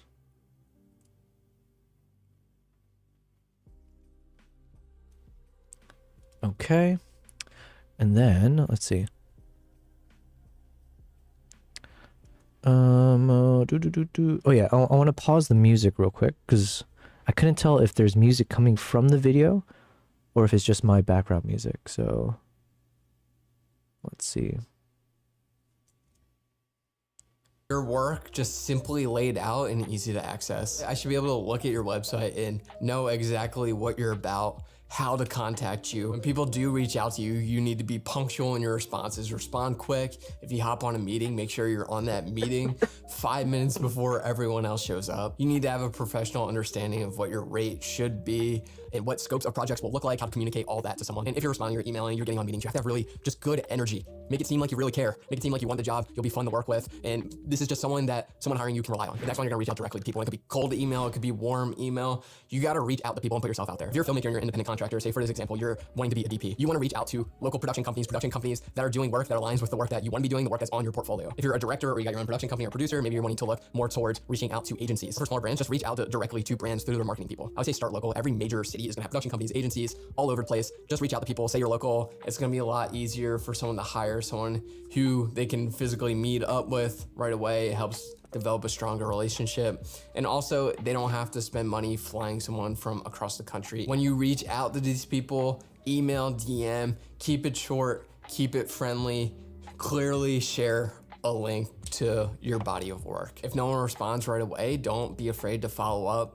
The people who are hiring are decision makers. They have a lot going on. They get a lot of emails. So don't be afraid to follow up. Obviously, don't be annoying and be respectful, but it might take 1, 2, and even sometimes 3 emails before someone finally responds. Don't be afraid to become a friend on social media of a director, a DP, a production company, an agency. Hype them up, like their work, share their work, connect and interact with them as much as possible on social media. So when you do send out an email, it's not so cold. And maybe they even recognize your name. I can tell you how many times people have reached out to me and I recognize their name just from being in the comments constantly or sharing any work that I've done. People really appreciate those things. A lot of freelance work will come from just initial. I just keep noticing that the color keeps changing in these shots, which I don't mind. I just initiating reach outs and putting your name in the hat. The next one for me personally is the biggest one. Make sure you are okay. I like these stuff that he's doing here. Let me take a note of it. So like at 326, I like his chapter. What would you call this? The chapter breaks, the visual of his messy desk or something, and then the title appears. I like that style. So instead of just having like a typical black textured screen or some background for the chapters, I like that he just took like a still image or a video of, I can only assume this is maybe like a close-up of his desk. I like this. I don't know. I need to keep this in mind. making work. He sure likes to state the obvious. Yeah. Well, Fed, it may be not obvious to everyone, right? I don't know if it was obvious. It's just that, yeah, what he was saying, it didn't really relate to me yet, because I feel like those are things that I do myself, like whether it's like cold calls or emails or being respectful, being on time, like those kind of things. I think I already do that.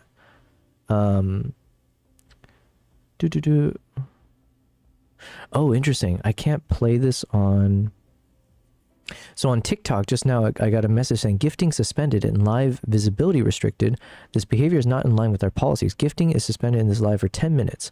Reason, reproduce content. Learn more in live monetization guidelines. Additionally, this live is restricted in recommendations and search results for this period. Learn more in TikTok live section under community guidelines. Okay. So I guess watching this on TikTok can cause issues. I didn't realize that. I guess it would make sense, right?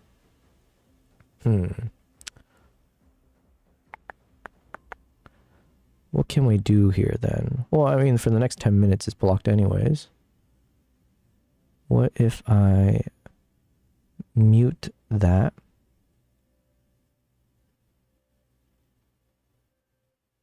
Yeah, so I'll just mute it for now. Hopefully that's fine. as is. We're still learning about TikTok stuff, but I guess TikTok did flag this video as being copyright material. I'm assuming that's what it means. He says, I mean, he said not to annoy people for a job. Yeah, yeah. Maybe he has a young audience. If so, this type of advice makes sense. Yeah, yeah, but you know what? I think this is good advice regardless, because like I was saying, I've had some really unfortunate recent projects with like video editors, right? Like people that I hired, and to me, the reasons why I have such a bad taste in my mouth from these projects that I work with these guys on is that they were very unprofessional. They were very bad at communication. They were very, yeah, just very shady slash like, yeah, not being responsive. There's just things like that. I don't know. So while it seems obvious to you, Fed, unfortunately, it's not to every artist out there. And the comment that I had made at the time about this was that it was so bad. It made me realize how good corporate jobs are, or like the really good value that you get from working a 9 to 5 and like in a corporate environment is that it teaches you about like a team structure. It teaches you about like project management and like, you know, staying up to date as a team member. Like how do you do status updates? How do you make sure you like properly send responses in an appropriate timeline, where you can't just be like, oh, I'm just gonna wake up and I'll just show up and do the thing. You have to communicate, right? So and I guess it's not like, if you're a freelancer, if you work by yourself, if you work in these kind of artistic crafts, maybe you don't get that muscle memory that like you do when you're in a, you know, 5 days a week, 9 to 5, you know, with team structures and team meetings and what's your updates and here's your, you know, performance reviews and, you know, blah, blah, blah, right? Like as much as we harp on it as like negatives, that is one thing I realized, like, wow, something's as basic and obvious as what you're saying, Fed, of like, oh, don't annoy people. Oh, be responsive, like show up a little bit early to a meeting, or, you know, blah, blah, blah. Surprisingly, it's really not that obvious to everyone. Yeah, it's not wrong. I guess it just seemed very rudimentary, the type of stuff we get taught in grade school about getting a job. Yeah, maybe, you know what? Maybe it's like the American education system, okay? So it could very well be that as well. We don't have the best K through 12 system.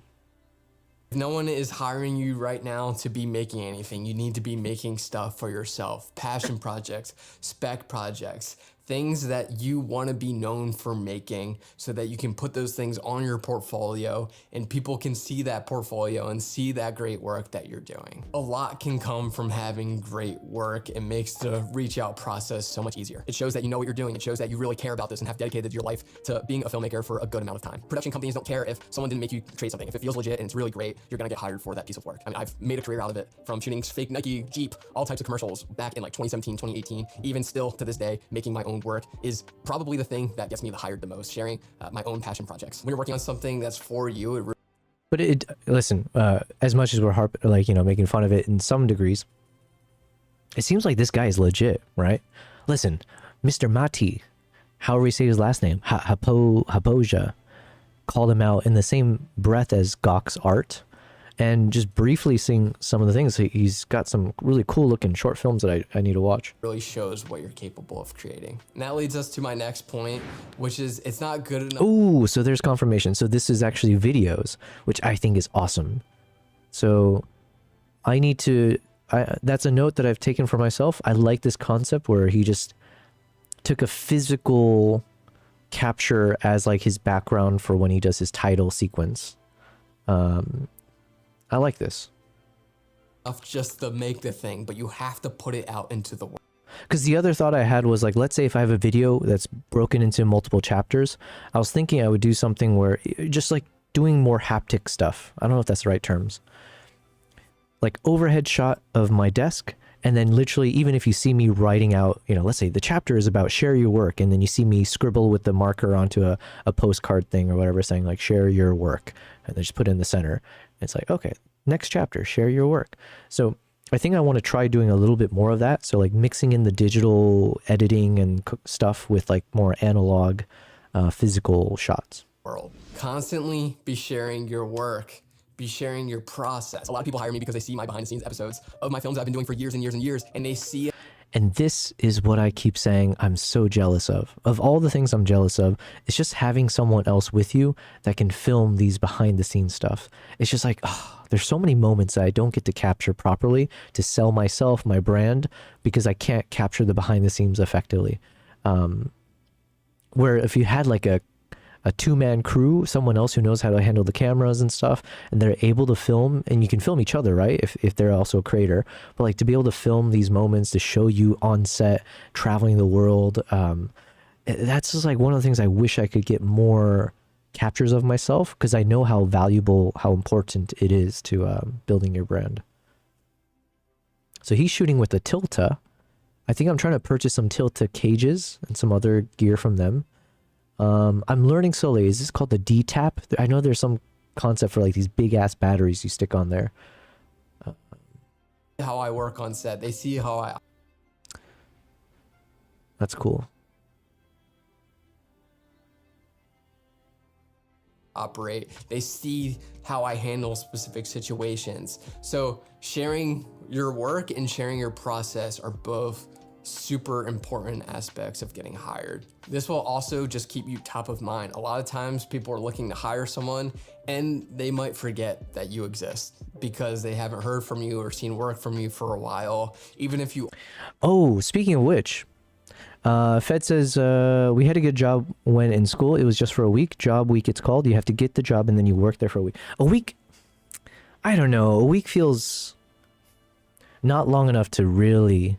Even 3 months doesn't feel long enough to like really understand a role.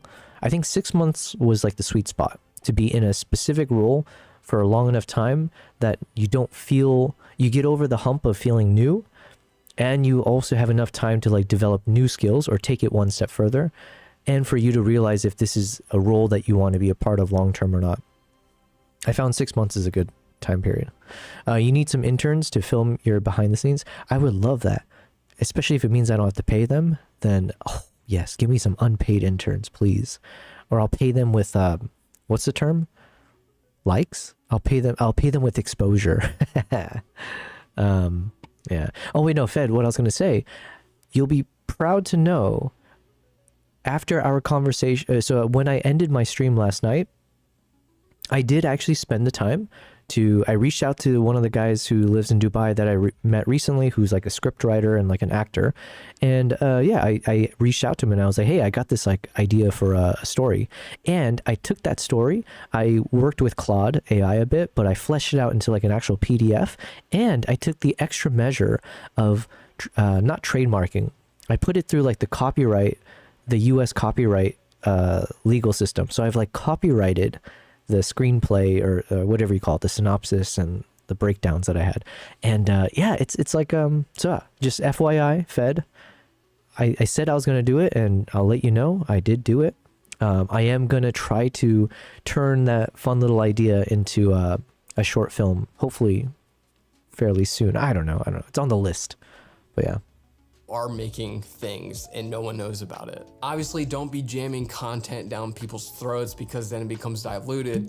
But every now and then, every couple weeks, every month even, post a project that you're doing, share work that you've done, stay in contact on social media. Even if social media is not something that's specifically for you, it'll be important for helping you stay top of mind for decision makers. There's also this snowball effect of momentum when you're posting a lot of good work. And if... Okay, it is kind of bothering me now. Because I keep noticing randomly, not enough that I know when it happens, but I feel like the colors keep changing on his face.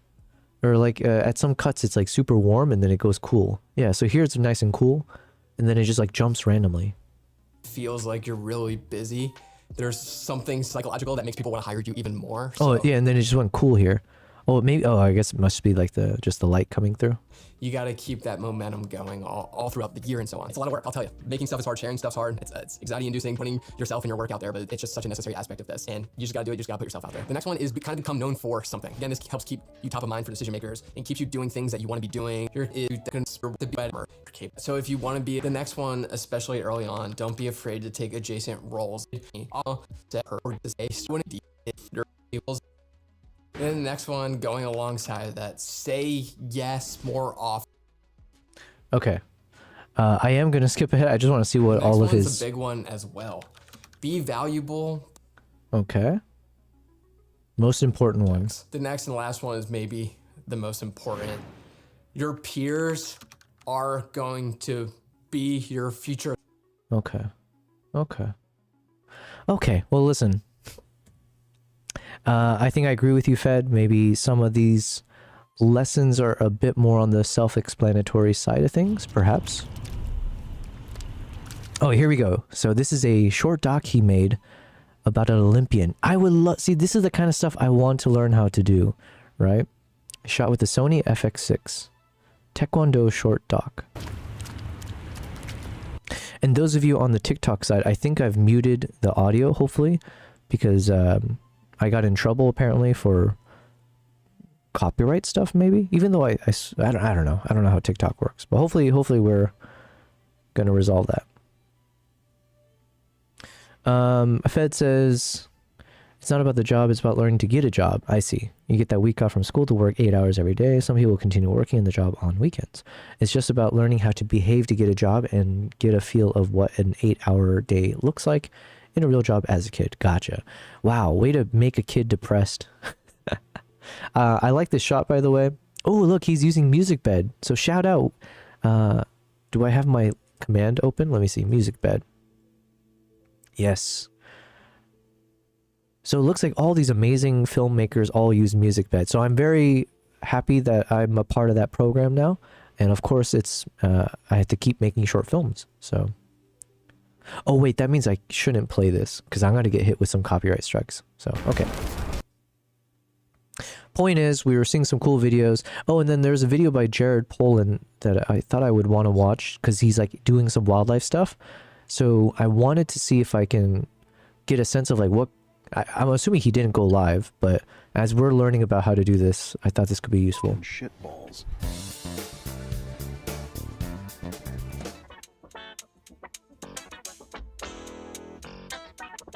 What's up? I'm Jared. You.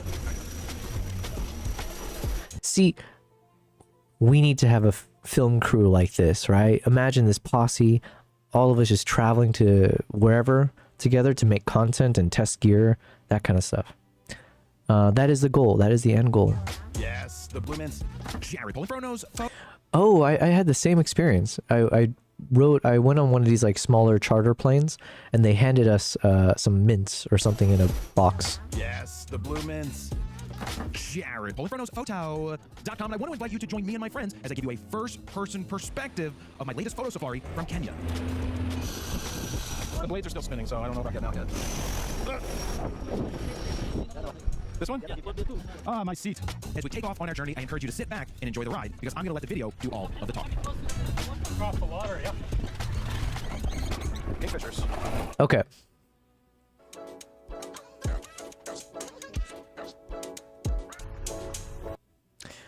Okay, so it seems like he just did like the typical stuff. Not in a bad way, but like in terms of, I thought maybe he had like some extra cameras rigged up somehow. But it's like all action camera stuff here. See, you can say hi.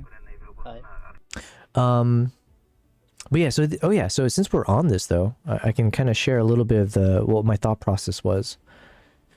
So it'd be like, imagine I would be seated either here in the front passenger seat, or I'd be exactly where Jared is right now, because a lot of the Jeeps in Kenya and parts of Africa for the safaris, they do have this kind of setup where sometimes they even have a power strip, and then you'll have these like racks here where you can set things down. Okay. I'm still congested. Let me see here.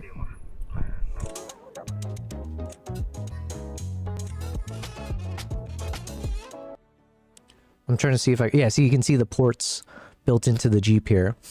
So this is like fairly typical with a lot of these like Jeep Safari vehicles. So that's useful for if I'm going to power the tech necessary. But my thought process was I was going to set the cameras up on this roof bar, because a lot of the cars, you actually have the windshield down. Let me see if I can... We'll wait.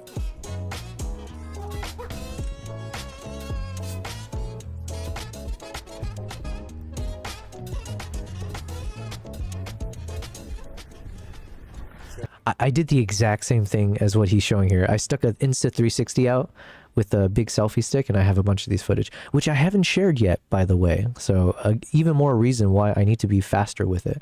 This guy's already pumping out content. This is like the kind of content that I've been gathering myself. But yeah, usually with these Jeep Safaris, like this one, it has the windshield up, but oftentimes you'll have the windshield down, and then there's like a little roof, like there should be a bar that kind of connects all the way in the front side. So my assumption was I was gonna stick both cameras using some clamps, and then just having one pointing inwards, one pointing outwards, for the concept.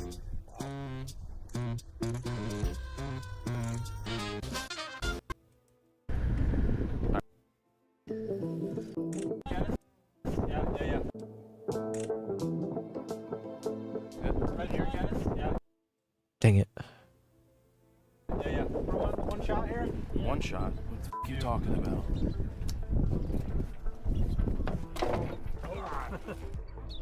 Holy. You know, it's kind of fun. Fed says, yeah, Jared is a photographer. You could do this much better. Team live from the jungle, no Jeeps. Not crapping on Jared, he's a good photographer. Just forget these standard safari tours. Stream live from the jungle. The jungle is one of the goals for sure, but it's tougher with like a Starlink, because like Starlink needs a clean access to the sky, so it will be tougher on a Jeep. Let's say hello to Kimbap real quick while he's doing his little stretch. Wow, what a cutie. Good boy. And Nala's doing her thing. Okay. There's a million of these types of videos on YouTube. Yeah, exactly. It's like the standard what you expect on a safari kind of concept. Although I was gonna say because I'm not crapping on Jared per se, but I do think of Jared more as like a portrait photographer doing a bit of like the action sports photography stuff. I don't think I've known him as like a wildlife photographer.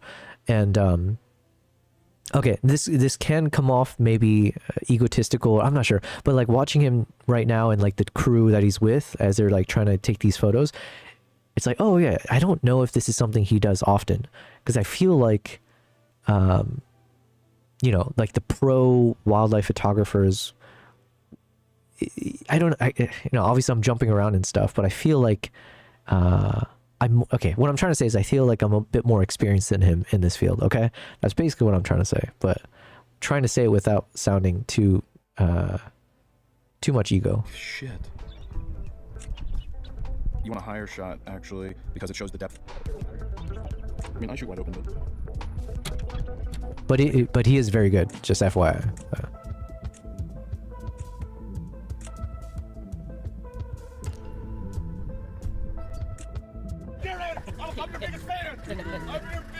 That's right. Must be about 20 deep. Oh no, this is the worst part of like Masai Mara and these national parks. It's like there's like 50 Jeeps, depending on when you go. They're all Jared's fans. You guys got anything to eat over there? What do you want? Donuts? Oh, awesome. Yeah, thank you. It's like a baseball. You want to throw it at a bird or something? All right, bye, Randy. That was Randy Johnson. I know about that moment. Dang, he's got a crazy battery on this thing.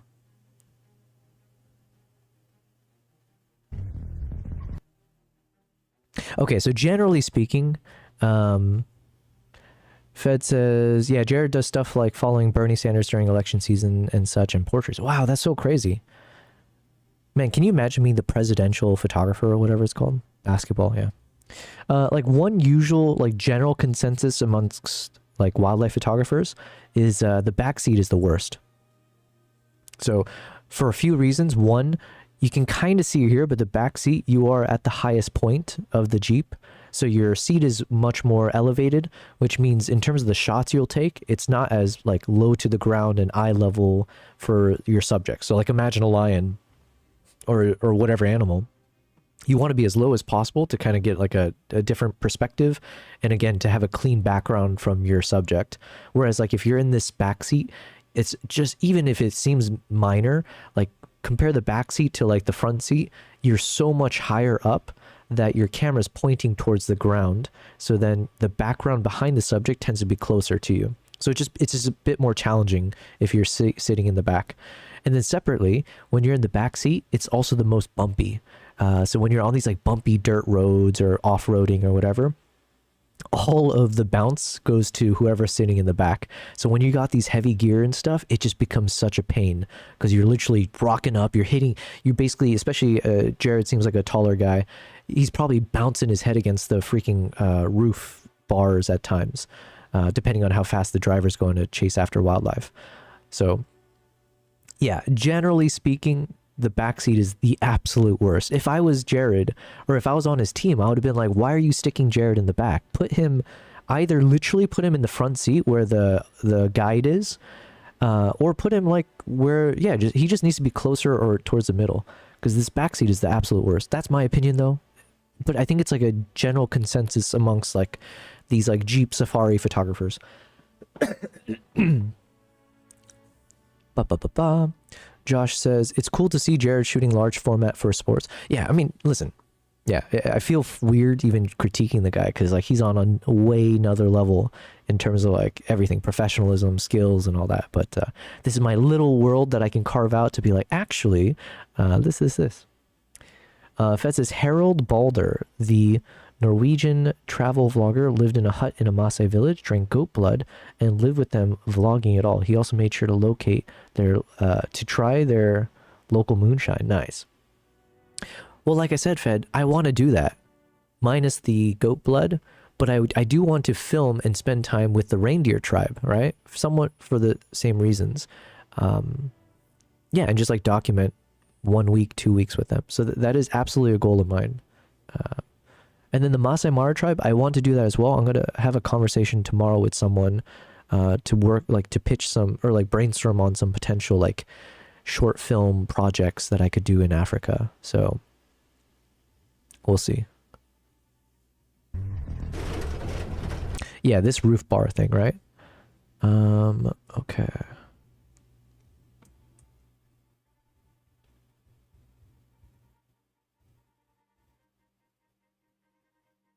Oh, I need to get back into some wildlife stuff. Beautiful.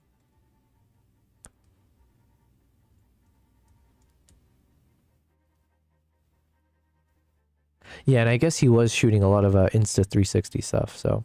But that is the problem. It's like, as cool as the Insta360 cameras are, you can clearly just like see the quality difference in terms of like the resolution and all that. But it is good for like nice, fun shots. But I think it's a long ways away from actually replacing even your iPhone, honestly. Yeah, see, like these are the shots you normally, if you can, you want to get shots like this sometimes.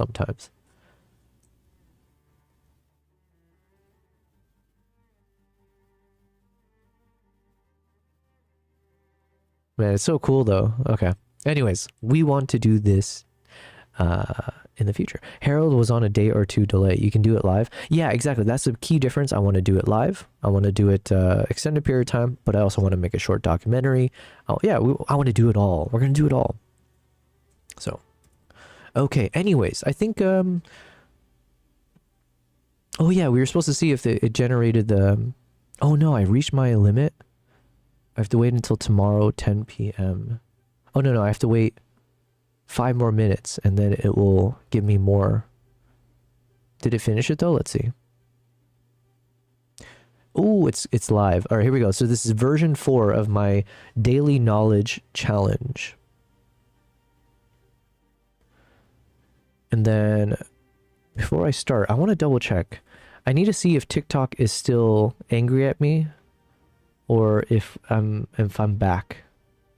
So I got that notification from TikTok saying like, hey, we're suspending your stream because something about like original content. You didn't do some original content thing. So I'm assuming it had to do with like maybe the soundtrack that played or the YouTube video itself. And it said it would keep it for 10 minutes. So I'm hoping the TikTok stuff is now back to normal. Whatever, we're exploring. Fed says, yeah, those gimmick cameras can take some weird shots, but I can't stand them personally either. I grew up on anything shot in the bush was either shot on glorious film or top-notch red cameras. Yeah. But hey, because of those action cameras, I got some of the coolest shots, or I was able to capture some of the coolest moments on like my chimpanzee trek, where I had the one chimp in front of us take a tree and start shaking it violently, and then like bum rush right past me and one of the clients I was traveling with just went right past us. It was like such a crazy moment. But because I had the Insta360 sticking out of my backpack and I had a GoPro strapped to my chest, I was able to get some point of view shots of it. So there were some benefits.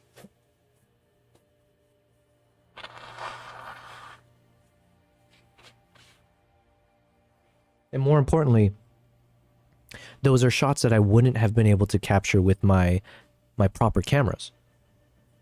Because either it was like way too unexpected, it's like unpredictable, the camera's not ready for the moment, and when the chimp gets so close, you just don't have it in focus, and also you might not want to stick your camera out when the chimp's going by, or, you know, I don't know, there's all these reasons, right? Where if you have these like little small action cameras already rolling, you get it live. All right, here we go. Let's see if this version 4 is actually working. So if we choose, what should we choose? Maybe wildlife? Oh, I see. If I click it, it removes the categories. I see. So that's why it was weird. So I want all 4. And we want medium and hard questions. All right. Here we go.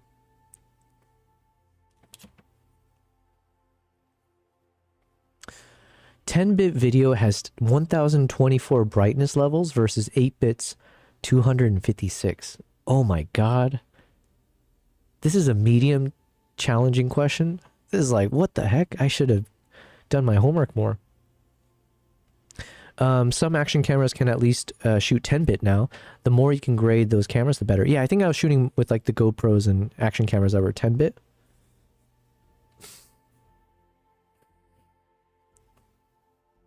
I'm going to go with true. True. Reduces banding and gives more grading latitude. I mean, this part I understand. So now I got to try to memorize in my head. 10-bit video means that you have 1024 brightness levels, and an 8-bit is 256. So then what is a 12-bit? Who knows? All right, next question. Torres del Paine National Park is in which country? Chile, Peru, Argentina, Ecuador. Oh no. Wow, this is a... Because I thought it was maybe Chile or Peru, but now I'm seeing Argentina, and that's throwing me for a loop. Chile? It's... Okay, Chile or Argentina? Chile, Argentina. I'm going to go with Chile. Yeah.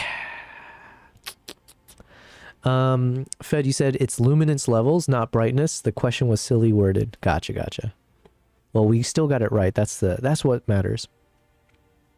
Chilean Patagonia features dramatic granite peaks and pristine wilderness. I do want to plan a trip to Chile, or I think to this location. I think this is where the pumas are that I want to photograph. The axolotl can regenerate parts of its brain. What the heck is an axolotl? I'm going to go with true, just because it seems that way. They regenerate limbs, spinal cord, heart, and even brain portions. What is this? The axolotl. Oh! This guy. Yo, this thing's so crazy looking.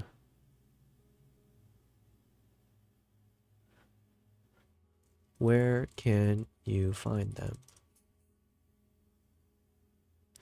In the wild, axolotls are found in Lake Xochimilco. It's only found in that location. Wow.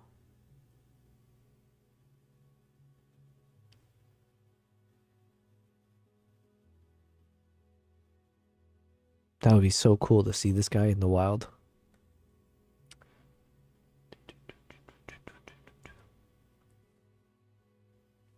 What shutter speed freezes flying birds? 1/500th, 1/250, 1/1000, 1/2000. I think it's 1/2000 because I know I've taken photos of certain birds at 1/1000 and it's fine. But the smaller the bird, the more likely you're going to get some of that motion blur. Fast birds need 1/2000 or faster. Hummingbirds may need 1/4000. Svalbard. Ooh, here we go. Svalbard has more polar bears than human residents. I'm going to go with true.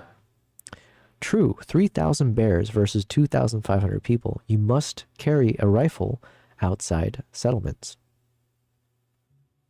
What is the largest penguin species? Emperor, macaroni, king, and gentoo. I believe it's the emperor. Yes. It reaches 4 feet and 100 pounds. Okay. ProRes 422. What does 422 mean? Oh, actually, this is a good quiz. All right, I'm happy about this question because I need to learn this. So does the 422 mean 42.2% compression? Does it mean a 4:2:2 ratio chroma subsampling? 422 megabits per second or megabytes? I'm not sure which one. Or version 4.22. I can only guess it must be this one. This like 422. Because I have seen these like semicolons before. And then chroma subsampling. I don't actually know what that refers to, but I'm assuming it's this. Correct. Color sampled at half horizontal resolution of luminance. Color sampled at half horizontal resolution of luminance. 444 has full color resolution. Okay.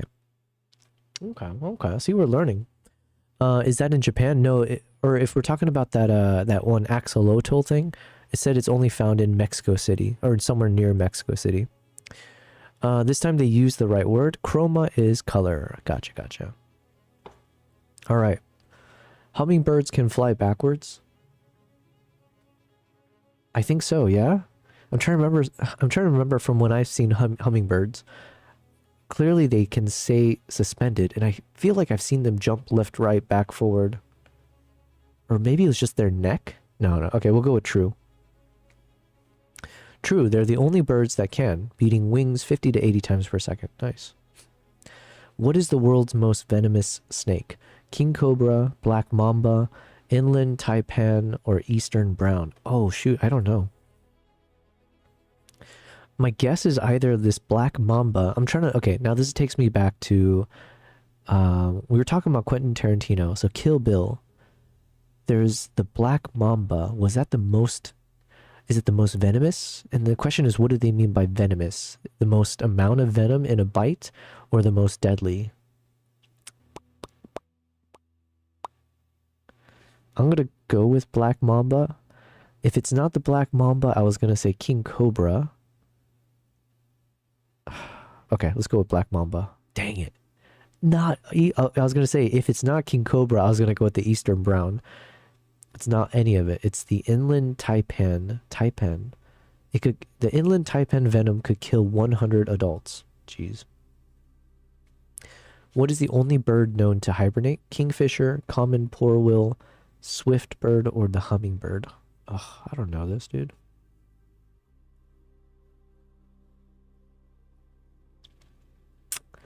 Because we were photographing kingfishers earlier, let's go with that. Dang it. It's the common porwheels. They enter true hibernation for weeks. Body temperature dropping to 5 degrees Celsius. Okay. All right, well, see, we learned a few things today. The 422 and something else. Fed says chroma is color, so when you do noise reduction, chroma noise is colored noise, and luma is the black and white noise. Ah, okay. I didn't know that. Let's say hi to Nala real quick.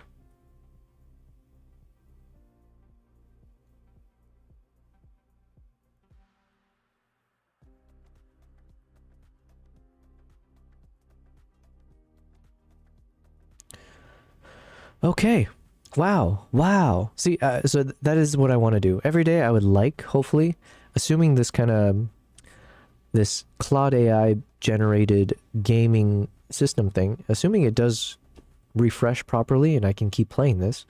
Ideally, I could do this every day so I can become more knowledgeable across the things that I spend my time doing. So, okay. But now that we're finished with that, we have to get some work done. So I wanted to get through some of this like chimp videos. So I mentioned I have one more video I want to post from my Uganda series from the island. And it's going to be just a number of shots of the baby chimp. But the problem is I'm sitting on... Is this all real time? Let me see. Yeah, so I think these are all in real time. But we're sitting on about 17 minutes of footage, which is way too long for what I wanted to post on YouTube. I want to just post like a nice casual few minutes of like, hey, here's some like clean, enjoyable moments of these like baby chimps being babies. So I need to be a bit more selective now and like, how do we shorten this down into just like a few minutes? So I do know this shot I want to keep, so I'm going to do a bit of like prioritization. I'm going to watch each clip and then start to rank it or like reorder them based on which ones I like the most. This one for sure we want to keep, so it's the moment where we see the chimp do a little stomp and then it rolls backward.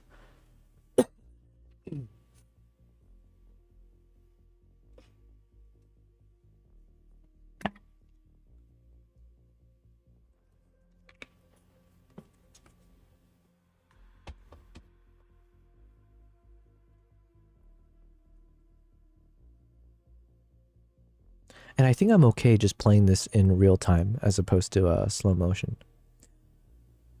This was also a good shot, so I was thinking I might keep this one. Fed, you said raw is 444. Yeah, I do remember seeing that 444 was like the higher quality one, and then 422 was like the lower one. But I never understood why it's got those numbers.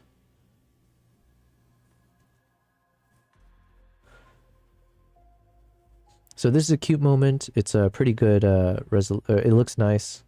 If like decent close-ups, we get to share a little bit of the kid being a bit playful or curious.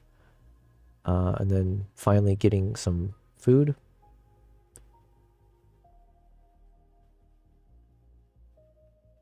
This one's a nice moment. I might need to cut it down a bit.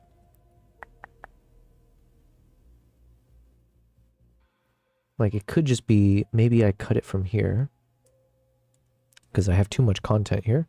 So what if I start it from here and I will slow down this footage.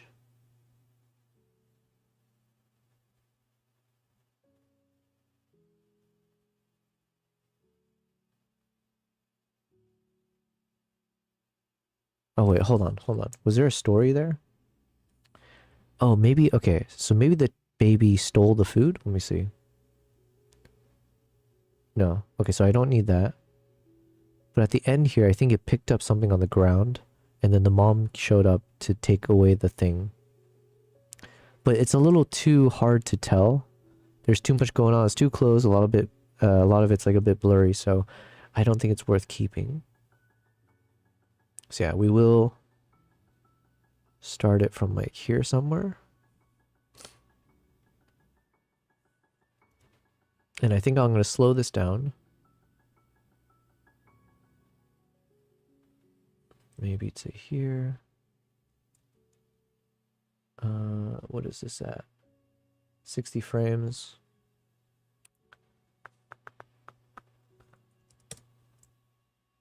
Let's see how it looks.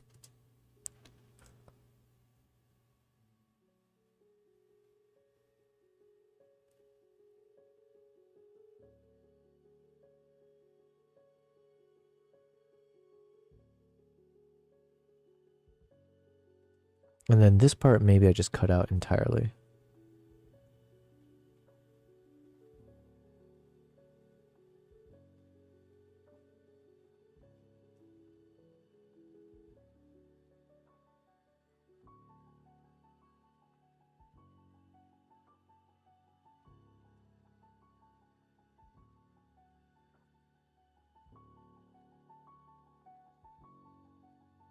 Okay, no, this is pretty playful. But I think I can still cut out a bit in the middle there. So, like maybe all of this. Maybe from here.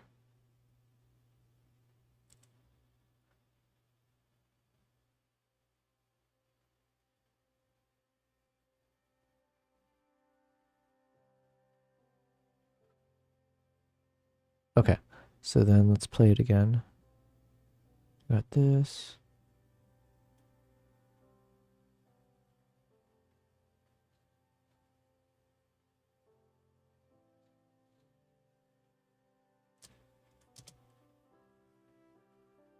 .444 is uncompressed color. 422 is compressed using subsampling. Got it, got it. Okay. Thank you as always, Fed. Like the encyclopedia.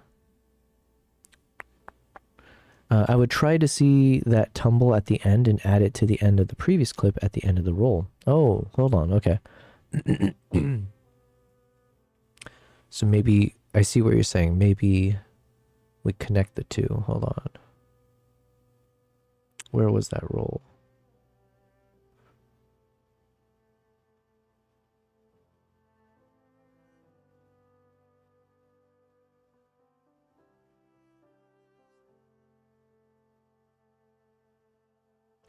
The only thing is that the roll doesn't happen in the beginning. It happens towards the end. But I guess I could clip that out. But the thing is, I do like this shot as well. Because it's like very nice and clean. Here, let's see though. So either I keep it as is, but I just play... hold on, let's try.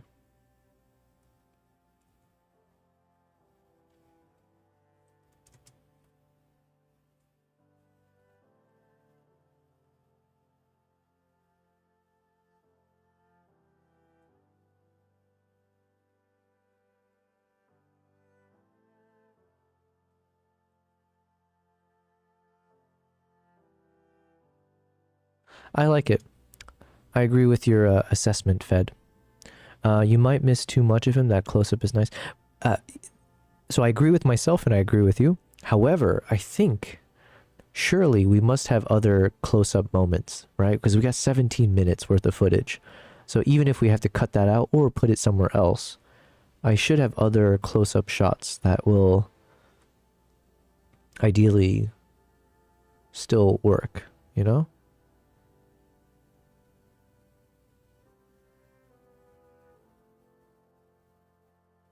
So let's see, hold on.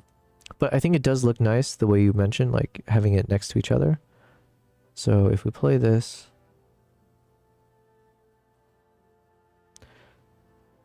But this is a clean shot. It is. Hold on.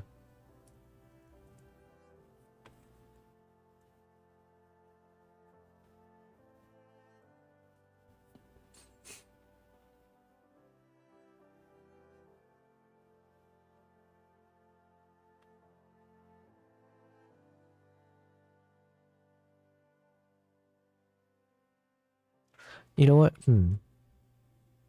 Because I think I do like it for how shaky the footage is. Or like, you know, it's very like...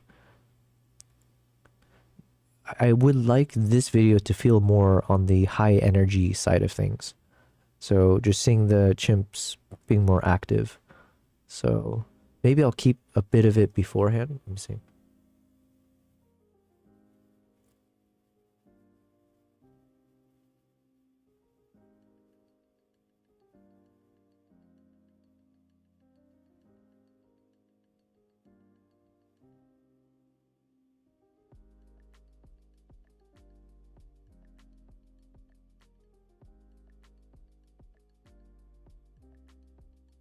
Okay, I think I like this. I like it.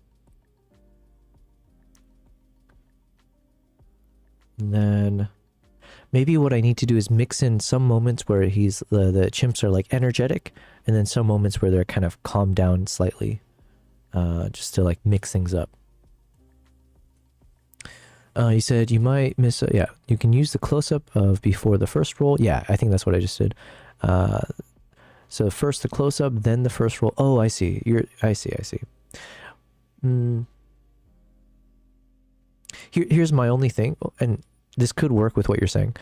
Because the first few seconds matter in terms of the video, I have to make sure whatever starts in the beginning is the most compelling. So it could be this moment. Let's see.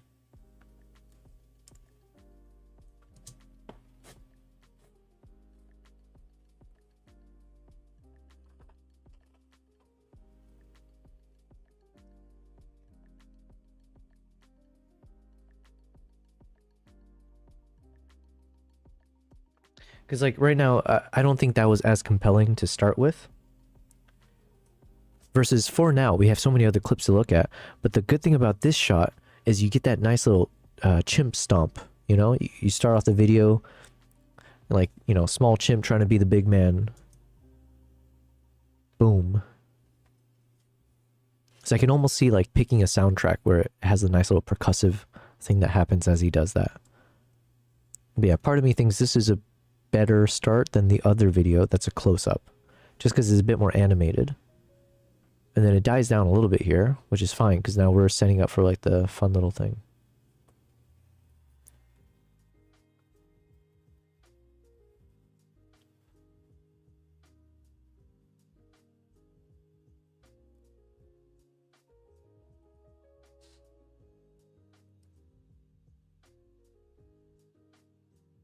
But then also, there's a few moments there where like nothing happens. So there's definitely a thought where it's like, okay, well, either I need to clip all this out. Let's see. So for instance, if we start from here, what if I clip all of this? So he does the stomp, sets down, and then delete all of that space. This is how my mind works. Hello, I see two rolls. I want to edit them. So say he stomps and sits down, then it goes into the close-up, then the first roll, and edit into the last roll. Okay, hold on. Let's think. Does the stomp, he sits down, switch to close-up.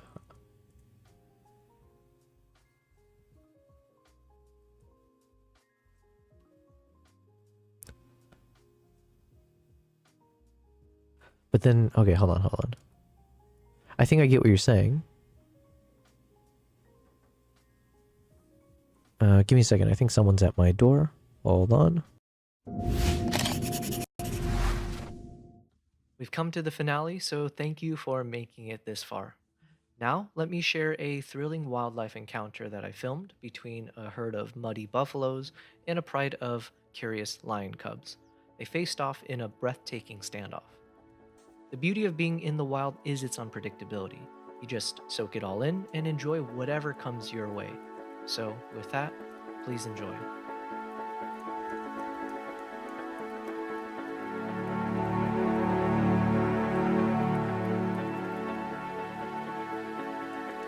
Okay. I made a purchase. Okay, hold on.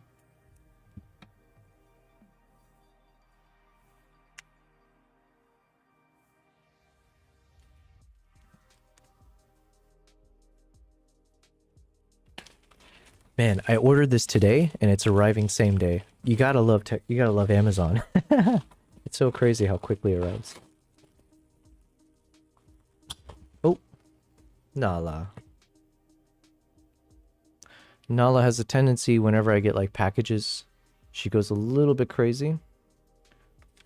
So I think she's just hanging out on top of my chair.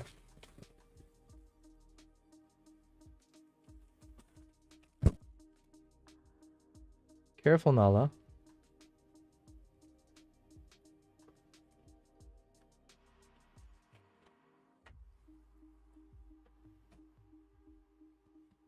Uh-oh.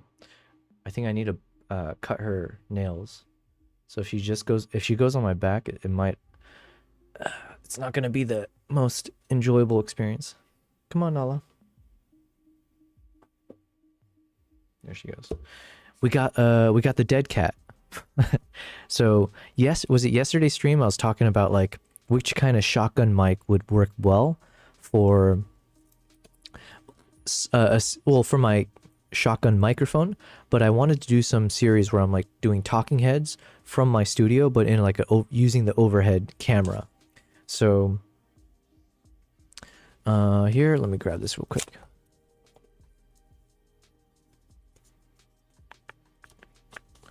Hopefully I bought the right thing. This should be the right dead cat.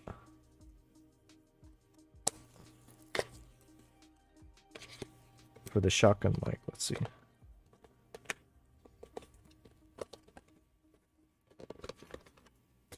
And how do you open this? Ah. It's because it's got a tape on it.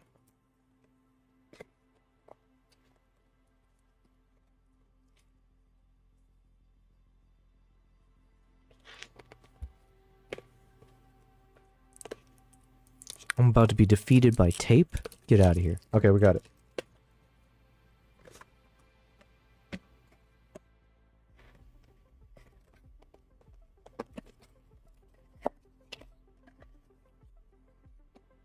All right. So we got our little our dead cat. And I wanted to test it with the shotgun mic. So we have our what is it? The Video Mic Rode NTG shotgun mic, and we were testing this with the for ASMR purposes with my cats, and I think it worked really well. But I wanted to start making some I wanted to make content. I know Fed, you weren't a fan of it, but I think I'm gonna try it anyway. You're saying you have that dead cat for my NTG. You have it for the NTG. Gotcha. Nice. Okay, so it should be, yeah.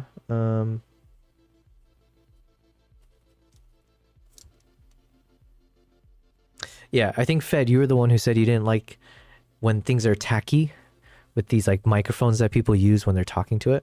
But I think I'm gonna try. How the heck does this freaking... I'm gonna break this accidentally.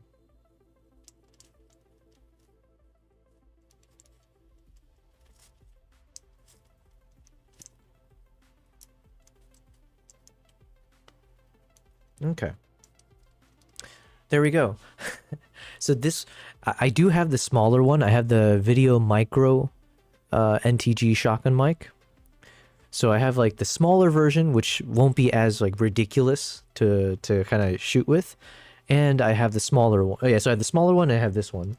So I figure I can test both and see how they look on camera. Oh, are my cats fighting? But yeah, so then imagine when I'm doing my overhead talking head videos, you'll just see me holding this silly thing with good audio quality. And I think it should be fine. So yeah. So, all right, we got this ready to go. I'll just set it here for now.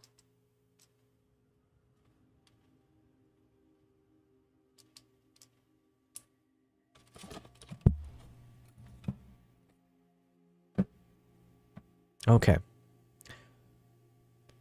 Now that the intermission is out of the way, let's get back into this. Yeah, it's the WS11. That's correct. You do you, don't listen to me. Hey, listen, we're about to listen to you for this video editing thing here. So let me hop back into the editing mode. Okay. Boom, boom, boom. All right, so here, let's see. So if I have the stomp first, boom, sits down, switches over to another like close-up now, or yeah, switches to a close-up, starts doing the roll,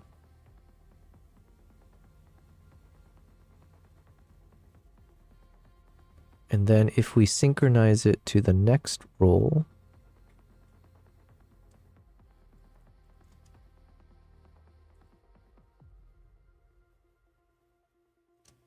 which means I need to cut a bit from both ends.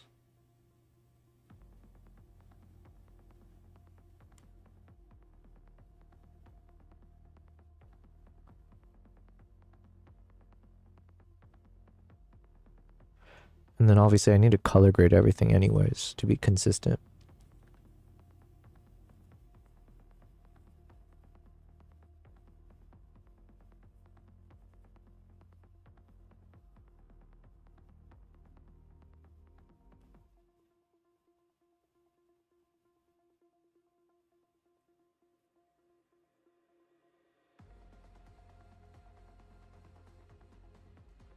I mean, there is a world where I do kind of stitch these two together a little bit cleaner, so it just feels like one continuous barrel roll after the next. And then the other part of me thinks it's okay to split it up, so you have like, you have one series of rolls and it pauses, and then we see another series of rolling, and then it continues that way. Because like, I don't think I'm going to be able to get it super clean. So So hold on, let's see, what did I do before? We start with the stomp.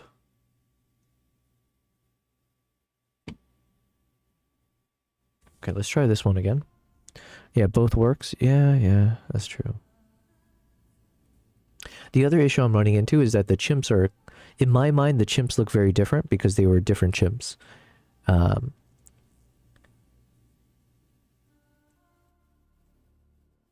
So part of me is okay just showing this chimp on its own and then switching to this younger baby chimp later. I just cut out I trimmed the fat in between, so then it's like it does the stomp, it sets down, and then it jumps to the moment where it like does the roll. So we did at least save a bunch of seconds in between, get right to the action of seeing this chimp do the thing, and then rolls off screen. And then it can hop over to the next guy. We get a lot of action, so it's tracking, obviously everything's a bit chaotic, but then we have these moments of clean, crisp close-ups. And then he does the same thing.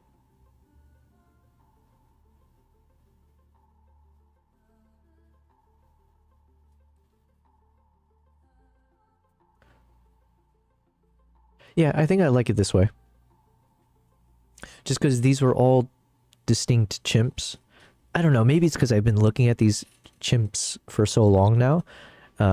They just look obviously different to me. So like blending them together feels weird because it is just be like, you know, they're two separate chimps. And then I think this shot,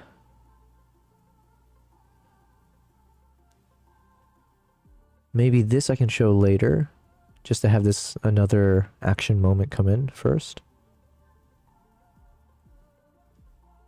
So then, does the roll.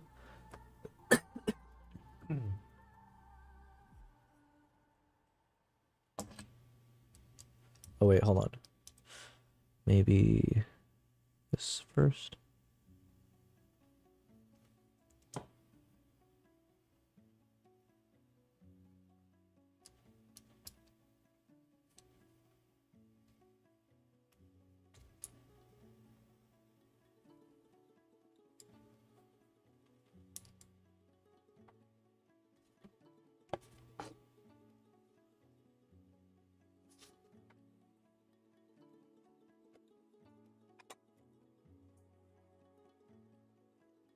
Okay, I think this looks a bit better.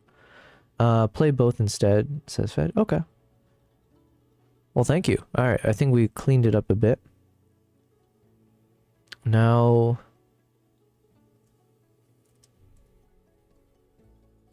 Man, it's gonna be so hard to trim even more, because I think there's so many cool moments coming up.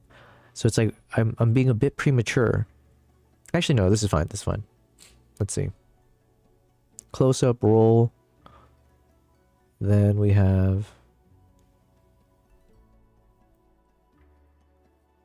Oh wait, hold on. I think this one should come first, actually. So now that we're doing it separate anyways, I feel like we get one roll. So one exit scene, and then a new one enters, right? So as one is rolling away backwards, then we have another chimp rushing forward. Clearly a different chimp. It's another cool animated facial expression, so it's nice and engaging. And then just continue from there.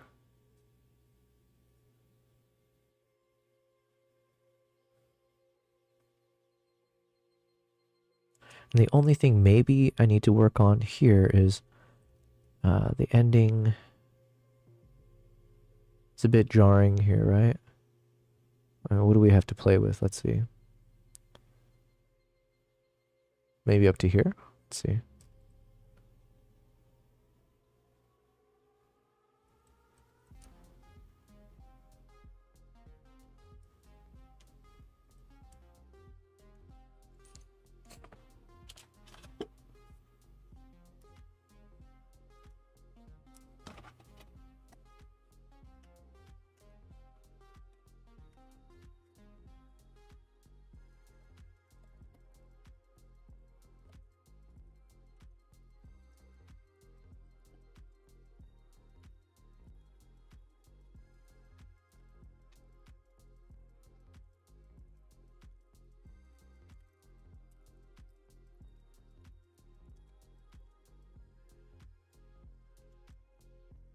Okay, I think I like that. I feel like it's spaced out nicely.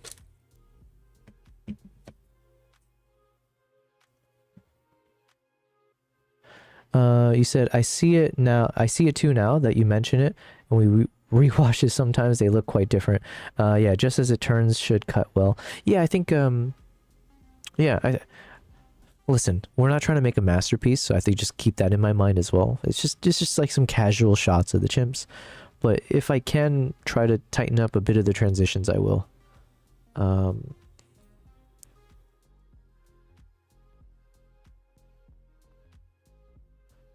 All right, let's drop these down. So I think this one's locked in as like, we'll keep it.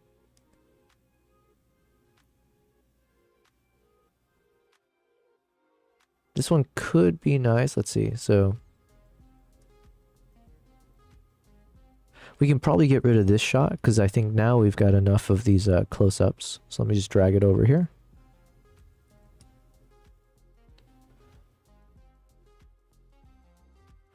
This one's cute just because of the little face thing it does. This one's nice for the interaction with the mom. But it is a longer clip, so that's just like one caveat. What about this scene though? Let's see.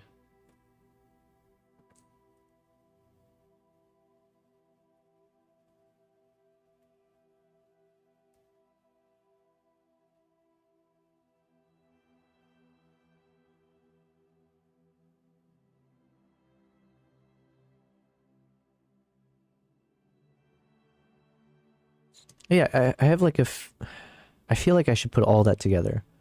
So rolling to the left.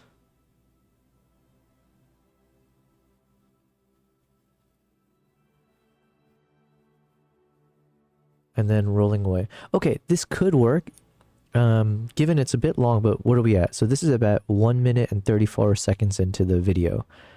What do we have as a story? We get chimp number 1 doing the stomp, rolls off scene. Cool. Start with one of the coolest shots I think I have of the chimps. I like it.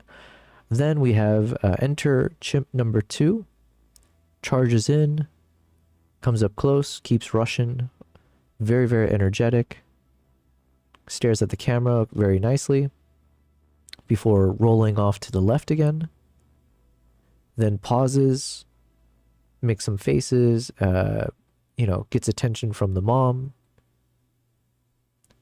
and then goes off on another energetic bum rush off to the right this time and exits scene. So basically it just keeps going until it's gone, right? So in some world I can see this as like a little storyline where it kind of makes sense. Like these shots are all of the same chimp in the same kind of sequence together. And then here we got some we got a new chimp that enters, right? So I think it's kind of making sense. What's up, King Kruk? King Kruk is here. The motion is very nice now between the clips. Oh, nice. Okay. Yeah, the only thing I got to figure out is if I should apply a bit of stabilization to this or just leave it as is. I'm not sure. That 35 is really making things look cinematic. I'm not sure if this was a 35. I think these were all shot with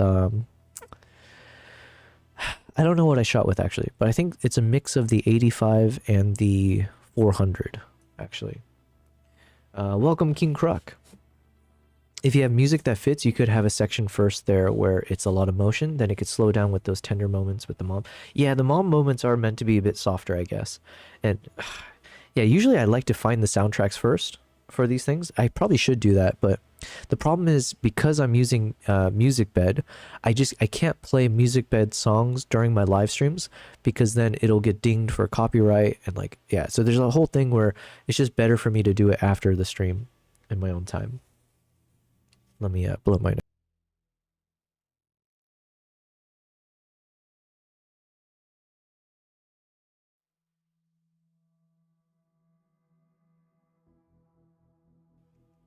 Okay. But good to see you here, King Kruk. Mr. King Kruk is in the chat. Are you done filming for the day? It's 7:35 p.m. You can refine it later. Now you're finding all the kind of stuff. Yeah. All right. Let me prove to TikTok that I'm not inactive. Oops. Then it just clipped my thing. There we go. All right. Hopefully my TikTok thing is fine now. So earlier, as we're experimenting with TikTok Live, I did get one of those warning messages that said, "Hey, we're not promoting your stream for the next 10 minutes because you like flagged some copyright thing." I'm assuming because we were watching some YouTube videos. So hopefully that's been resolved. But all right, here we go. So.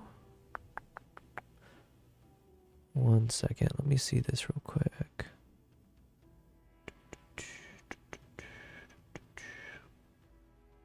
All right. So now we got chimp number 3, I think. And I think one of the challenges I'll run into is that I think the color grading is quite different amongst all of these things. So it depends, how much time do I want to spend trying to make a consistent color grade? Kimpa, good boy. You want to come up here?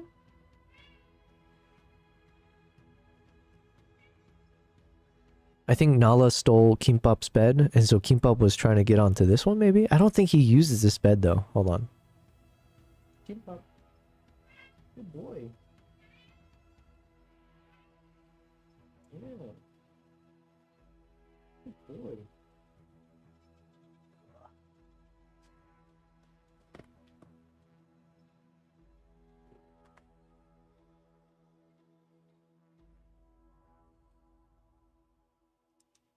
This is a first. Kimpup is usually never on this bed, so I don't think he likes it, or usually Nala's the one that hangs out there. But like Nala stole Kimpup's bed.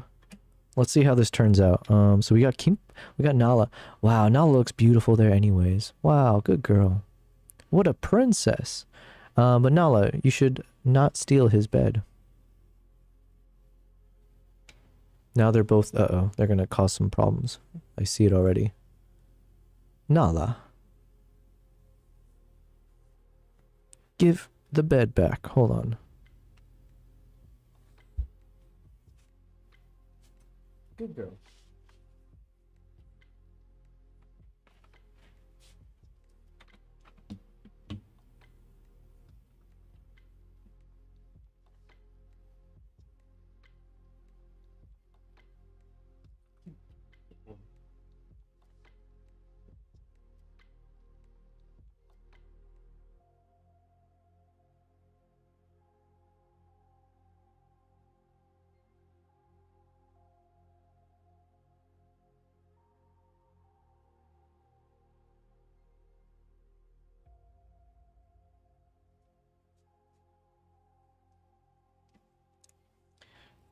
They call me a mediator. Look at that. Crisis averted. Everything back in its place. No fighting. Kimpap over there. Nala over there. And of course I'm here. Cool.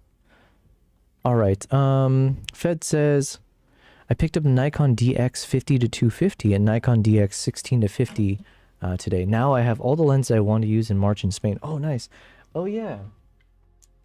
I think I remember now you mentioned you were going to Spain. The DX 16 to 50 is only 135 grams, even lighter than the 25 f 1.7 Viltrox Prime. I need to look into getting these kinds of like cinema lenses and other like third-party lenses. But listen, as a Nikon shooter, and obviously I have a good relationship with them, we'll stick with Nikon all the way through. Yo, look at him. Look at this guy. What a handsome lad, this one. Yeah, I think I'm happy with the lighting situation now. I boosted the light source, the warm light that's coming through. I think I aimed it slightly more towards Kimpap. And made it slightly brighter. And then the blue I made a bit bluer in the background. I think we were starting to get it to look a little bit green, which was not ideal. But yeah. Okay, anyways. Where were we?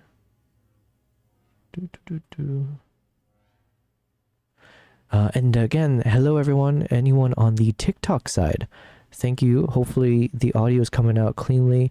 Hopefully I'm not in trouble anymore with TikTok, because apparently I did some things I wasn't supposed to.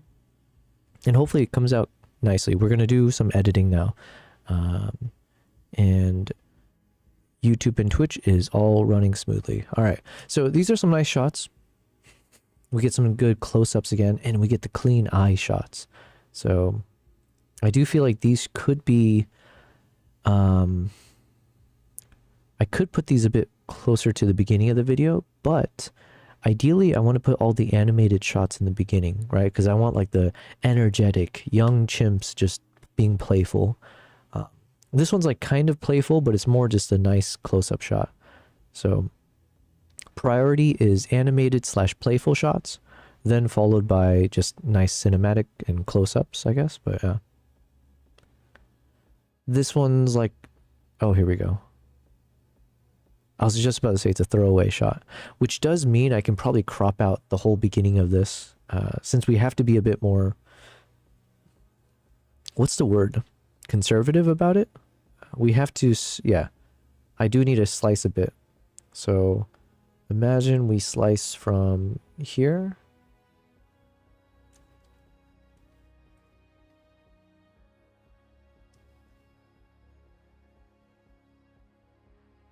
And then we just get like a lounging moment. Carefree. Super carefree.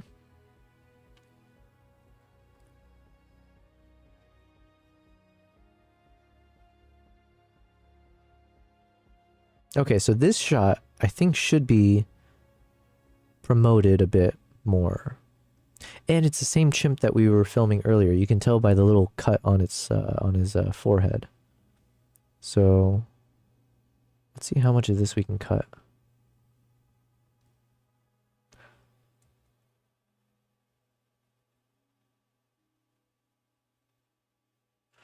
That shot's okay, but nothing crazy happened there besides it getting a bit spooked. So I'll lift this one, take it out.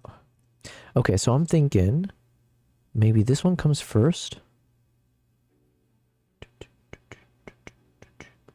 Something like this, maybe.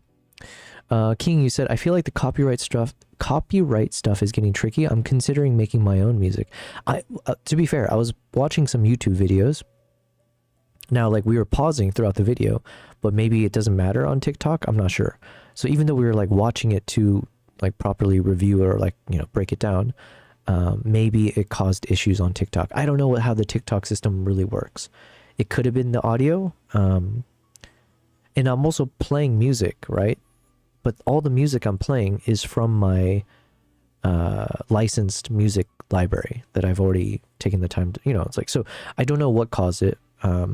Maybe after the stream I can double check and see if it like tells you what the issues were.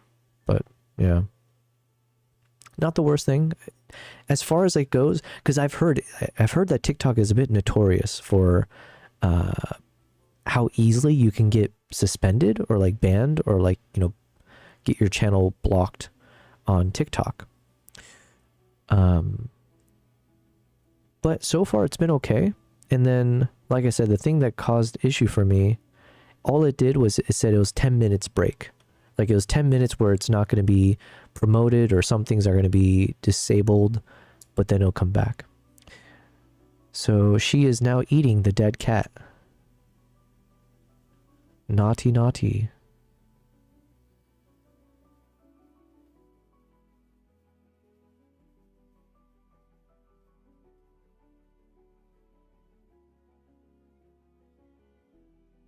Okay, she's back to normal.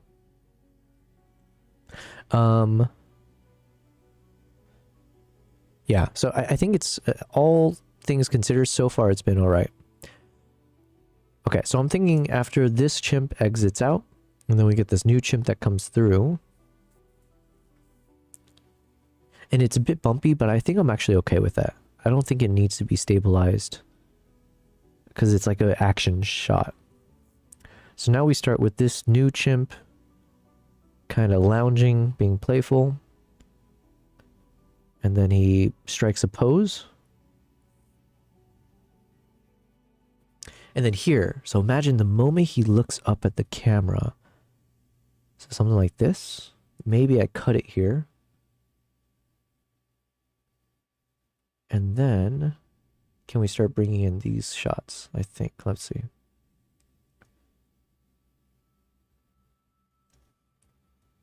It's the same chimp, but different pose. But let's see if there is a moment.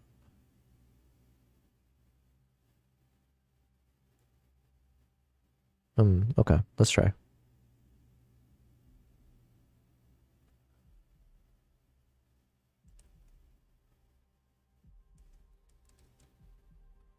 Yeah, and the color grading, man, they look so different from each other, so.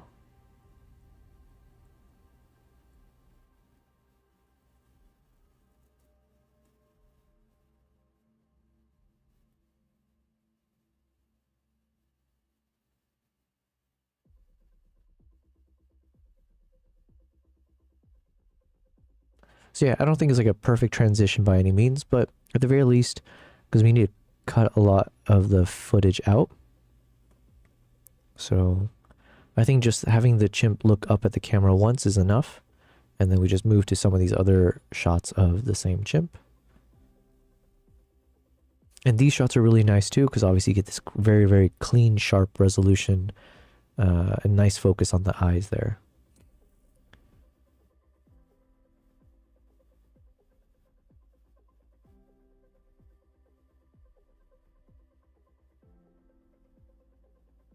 So right now I'm feeling like it's fine to just let this play out in its entirety.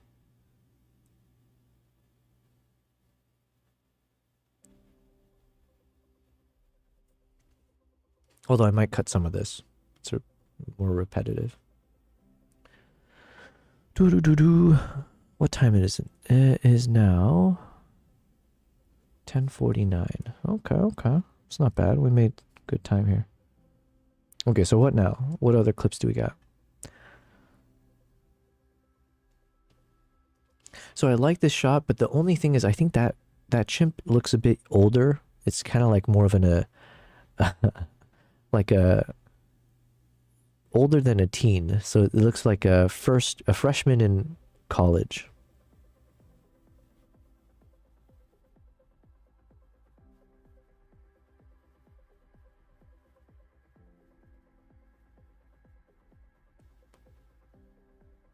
Yeah, so I think maybe, even though I like that shot, we'll probably not use it. Let's keep watching. So this one, I think I will use, right? Because we get some nice playful moments. I think we have a few shots like this where you see one of the babies kind of hanging onto the tree. And I know at some point one of the chimps comes by and like strikes it with a stick, or like playfully. There it is.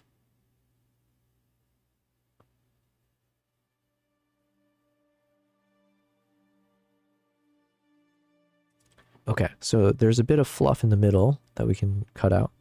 So let's see. That's fine. Chimp goes over to the adult.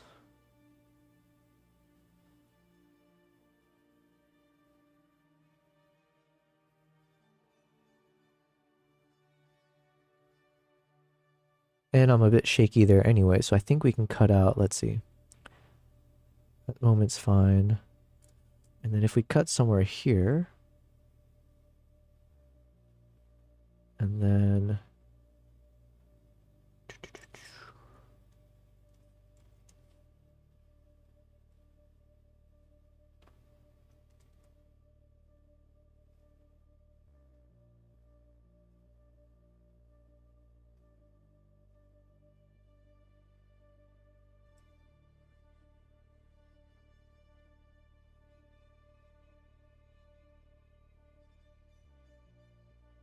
okay, I think that's a little bit less jarring, so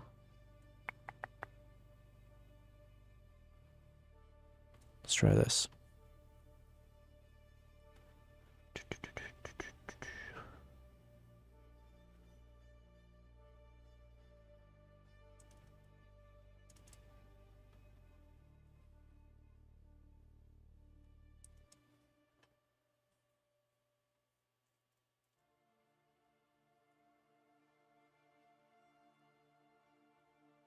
Also, I have this like stabilization built into this, which I think doesn't look too good. So let's try from the beginning.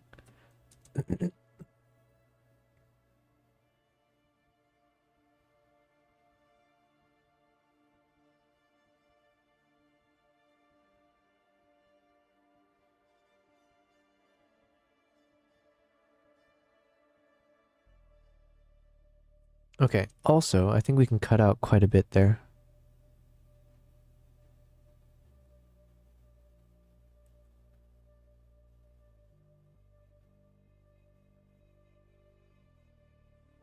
So maybe from here?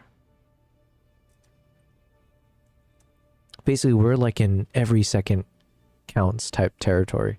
So I gotta be like super, what's the word I'm looking for? Judicious? I have to be super judicious with how much I'm cutting out. I don't think that's the right word. Super liberal? Point is, I need to cut a lot. So imagine we have this chimp.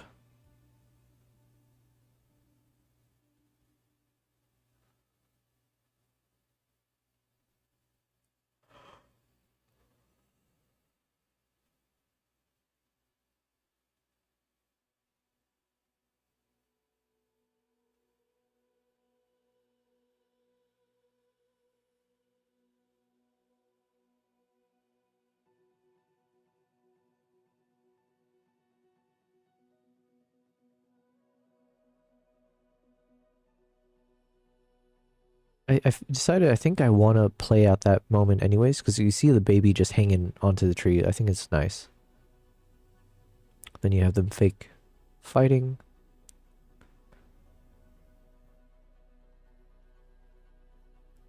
This is a cute moment. There we go. Okay. So I think we get all of that. Now we're at 3 minutes and 40 seconds. And we still have so much more to look through.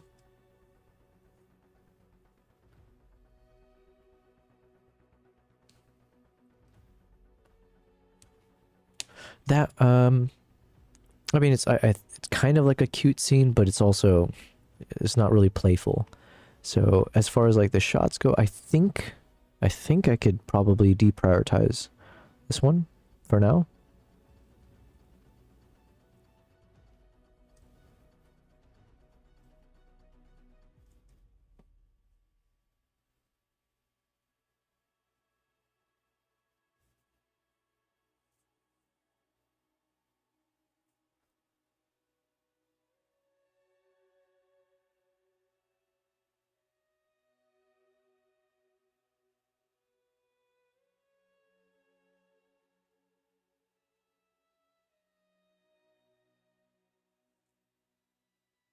All right, that one we want to keep.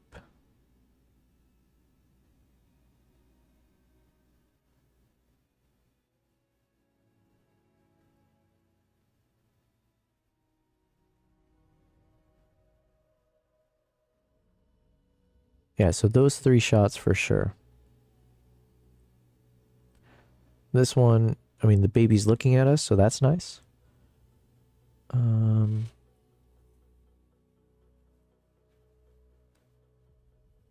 Yeah, we'll keep this part because you can see, I think it looks cool because how often do you see what a chimp's feet look like? So maybe we'll just keep a little bit here where they're both looking. We'll see. King says, it would have been nice if you could crash one of iShowSpeed's stream in Uganda. Yeah. You know, I was just off on timing, that's all. Like, can you imagine if Maya, if Phase Adapt and like, you know, iShowSpeed, if these guys were to travel to Africa 1 year from now, or like if they were to do it basically same time, but this year, right? End of this year, that would have been perfect timing because that would have given me time to go on my first few IRL streams through Africa.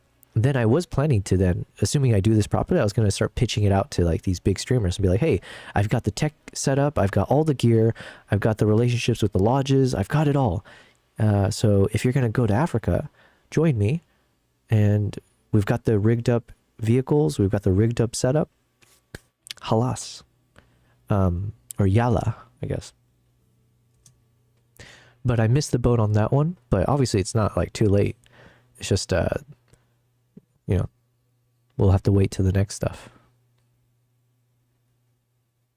But that's also what's motivating me to like keep just, you know, not waste any time. Let's just crack on, get all the gear, set everything up.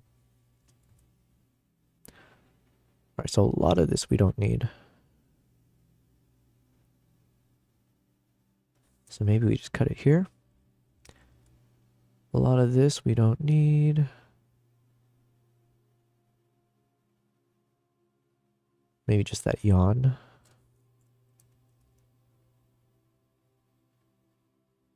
Yeah, so we'll keep the yawn. Remove this.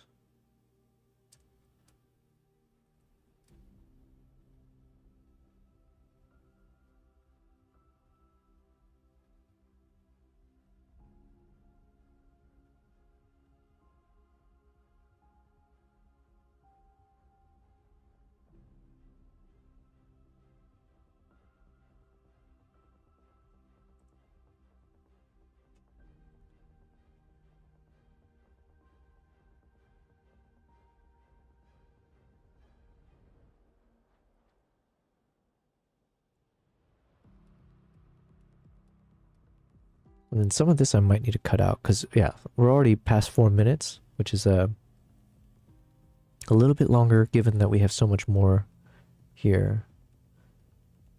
Actually, this is like the first pass through, so it's fine. We'll keep cropping when we do this more and more. So let's see.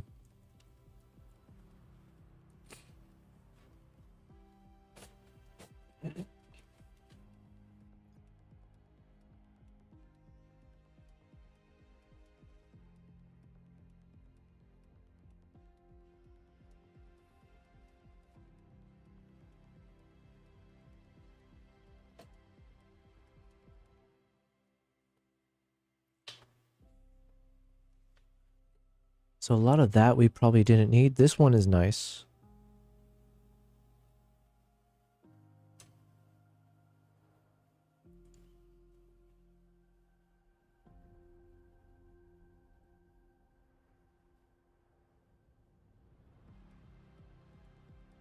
Okay. So this shot for sure. This one we probably will just get rid of for lack of time.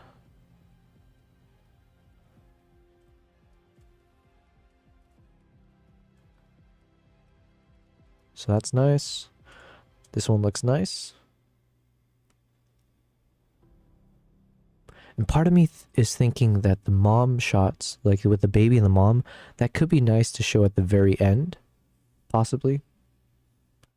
Because then it gets less playful and more like, I don't know, soft-hearted or something. And then these two shots are a little out of place. I think the shot in the middle. So then we have two shots where they're climbing. And then another one climbing. Okay, so we'll move these together. Let's see how it looks.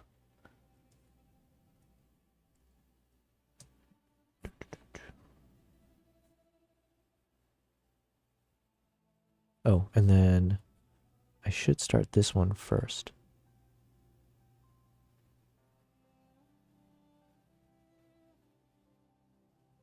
So we're going to rearrange this.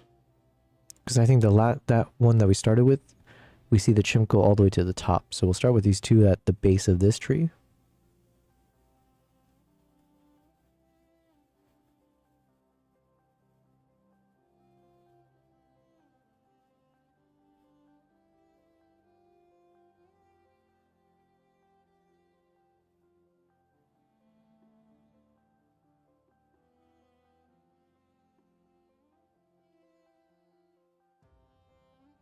And then let's cut out just a slight bit there at the end.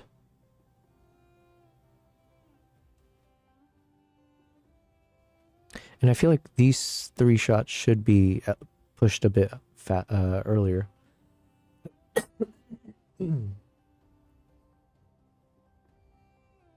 Okay.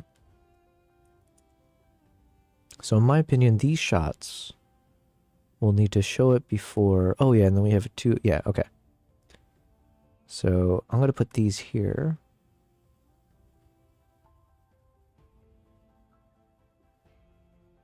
There we go.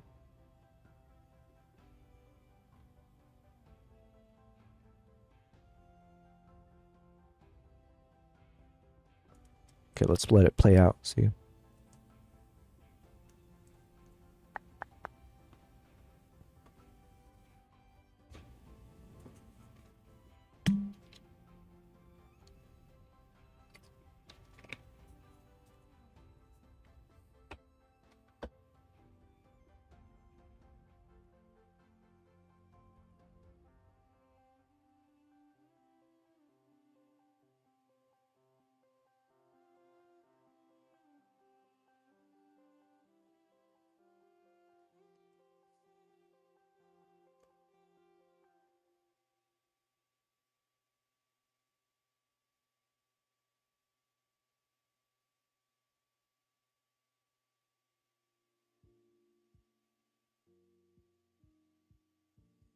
And then these shots, they're decent, but there might be better ones. All right, so this is where we want to continue looking. Oh, we did have, oh wait, hold on. Can we match this shot? We had a shot earlier, right? This one. Oh, okay. So we have this dude lounging, and it looks pretty similar to this shot. So let's see what we can make do.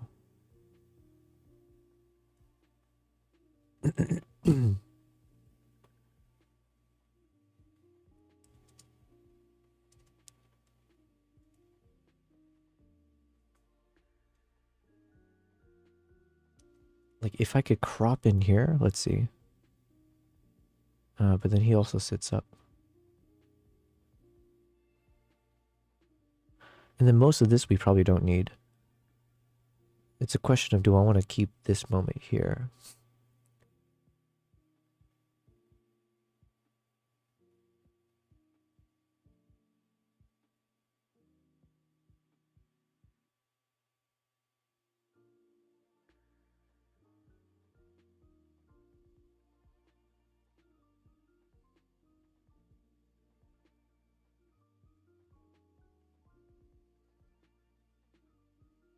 Here, let's let it play out.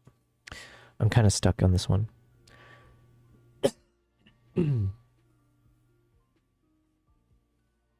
I think what's... Yeah, I think I need to just... Hopefully I can make the color grading look seamless. Because obviously it looks quite different here.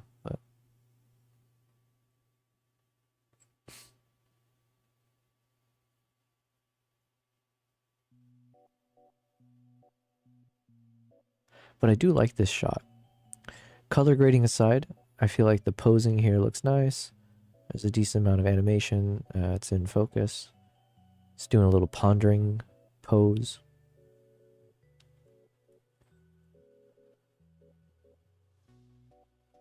And then this scene, or this part of the scene, doesn't add much if our theme is about like being playful.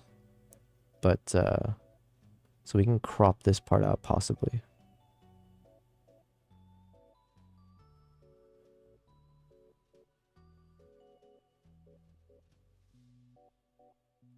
Plus I misfocused there for a bit.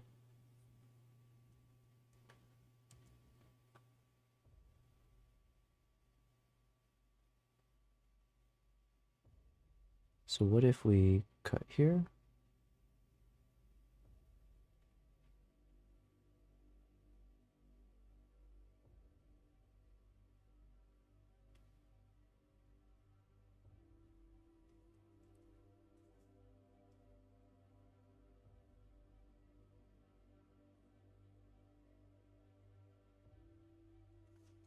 It could work. This could work. I don't know.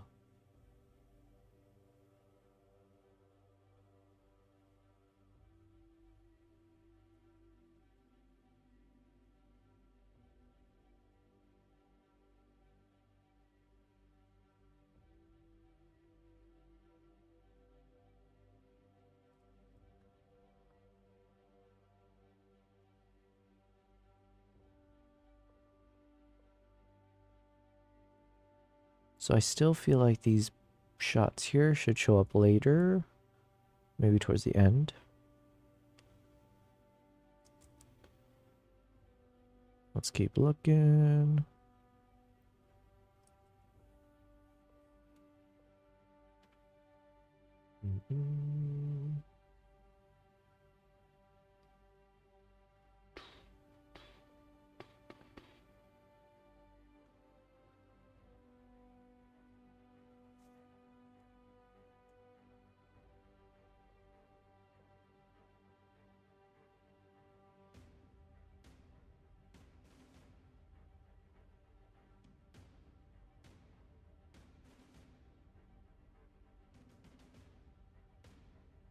Baby coming through.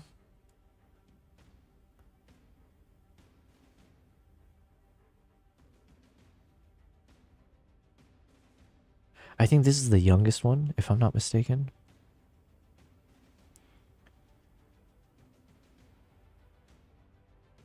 Dang, I think we want to keep all of this. Oof.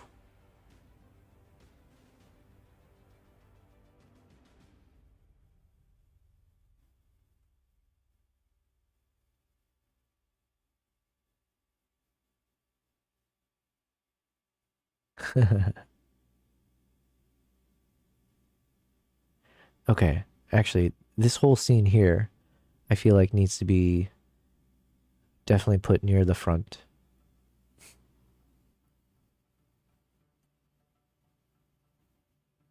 And honestly, I could play the entire thing out.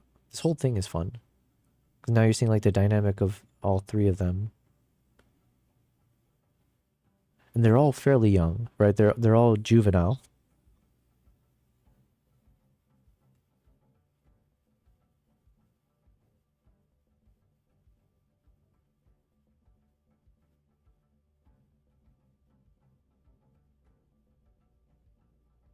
And in some ways, I kind of prefer not having to... I like when I have a super long shot that doesn't require a lot of cutting in between. There's something nice about like seeing how all of this came from like the same moment. So then, dang, this is a big one. It's from 4 to 50 all the way to 6. Oh, so it's almost like 2 minutes long. Oof. Where do we put this?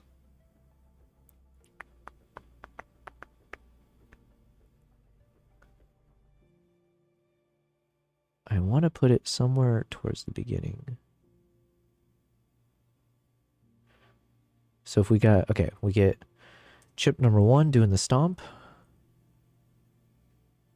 Then we have chip number 2 charging in. Close up, clean. Goes away. And then here. Okay, so let's see. Let's see how this plays out. And then obviously we'll do color grading and all that fun stuff.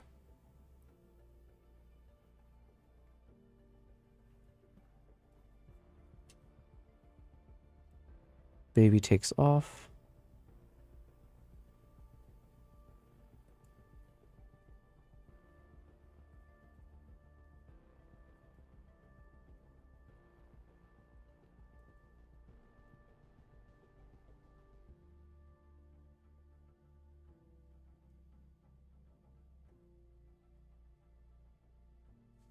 And then here, I guess I can cut a bit since I was out of focus for a bit there.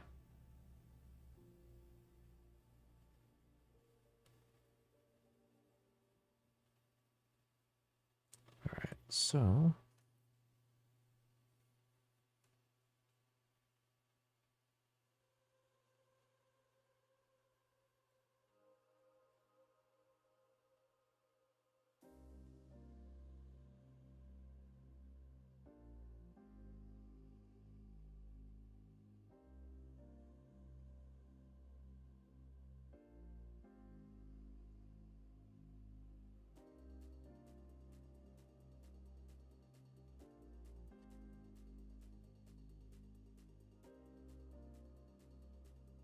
I feel like you can almost tell. I mean, obviously, this is not what they're thinking, but if you could like imagine what's going on in their mind, I view it as like this. Obviously, this is the older sibling, and his job, his or her job, is to take care of the youngest. And then here the youngest kind of is super curious. They both see me with the camera and like, you know, us people, humans. And then the youngest one is super curious. The older one tries to stop, but he missed, and he doesn't want to get any closer, but the baby's already close to us. And so then he's just like kind of watching, monitoring. And then at some point when the baby goes back to the older brother or sibling, you see the sibling like admonish him for a second. It's like, yeah. Right here. It's like, get your ass back over here.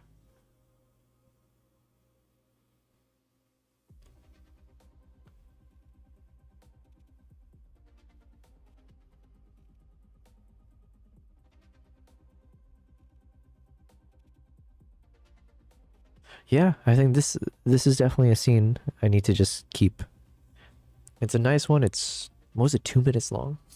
Technically, this could work on its own. Like, it could just be this clip alone, but...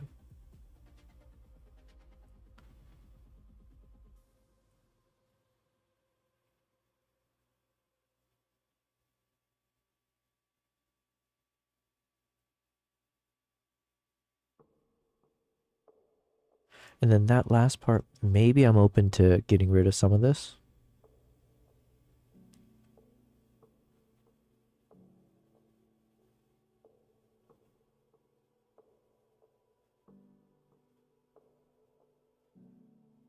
Actually, no. Let's keep it. Okay, so then what comes next? We got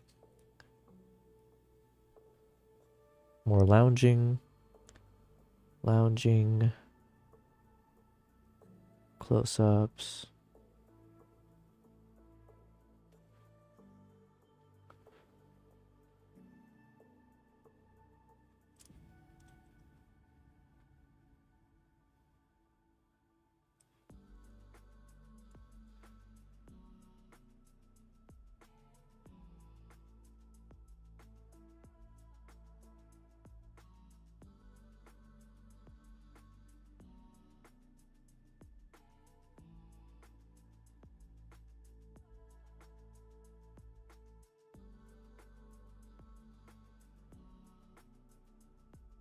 Okay, I think I want these guys sooner.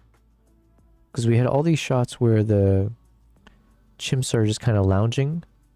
So I think just to break it up, or just add a bit more action afterwards. We'll put this next. Yeah, so after this long scene, they're all hanging out in the open field. Then we jump over to this. Okay, let's see. Fed, you said if you remove the whole last clip, you could use that as its own little video. Yeah. Oh wait, I don't think I saw your message when I said that out loud. So we're thinking the same thing because it's like about 2 minutes long. So technically, it could be its own thing, but like I also don't know. I feel like part of me feels like if I do a bunch of these like mini clips and just post it on YouTube on its own, could it get a bit annoying versus like just having a longer piece that instead of publishing like 52-minute videos, let's say, if I just do a few chunks, you know what I mean? Well, let's see. If I end up having too long of a video, and if I could cut 2 minutes out to make the first video concept work, then I could post that as like a secondary one.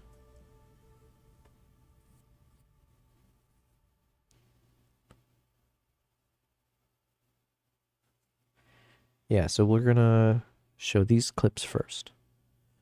Anything that's more active, I guess.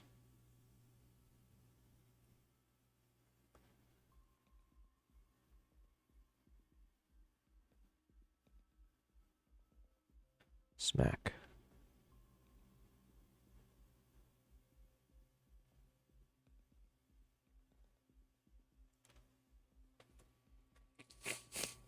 Ah. Stupid congestion, yeah?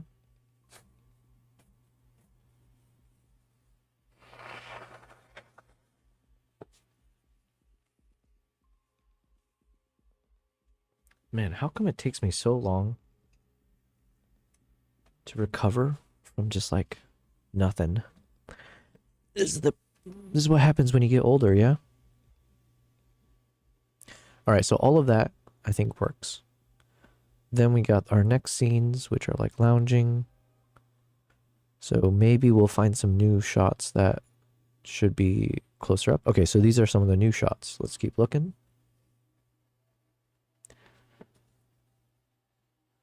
Super nice close up.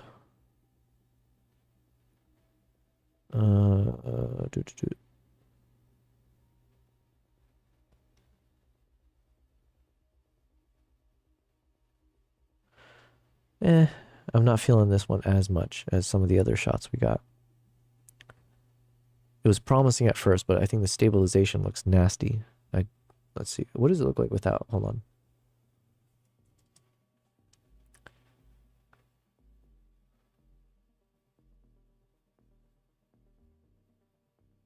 Oof. What the heck happened there? That was wild. I don't think I had any stabilization on that one, actually. Here, let me drag this one out for now.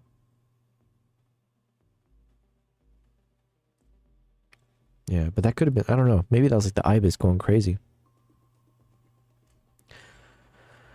Fed says, I don't know what's the best strategy. Lots of shorter videos or longer ones. I don't monetize my channel, so I just post whatever I like. But if you're building a channel, it gets tricky. Yeah, yeah. I am trying to be more strategic about it. But I'm also about to, I'm about to, we'll see. I might do all the wrong things coming up. That is the ambiguity of the algorithm. It's all over the place, and it's hard to know what type of content or specific videos to make. Yeah. But, I mean, I shared with you guys what my thought process was, right? So, we'll do these videos, right? Blah, blah, blah.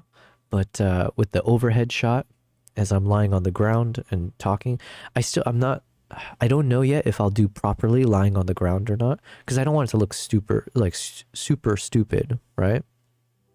But when I say lying on the ground, yeah, I just mean like casual. Let's see.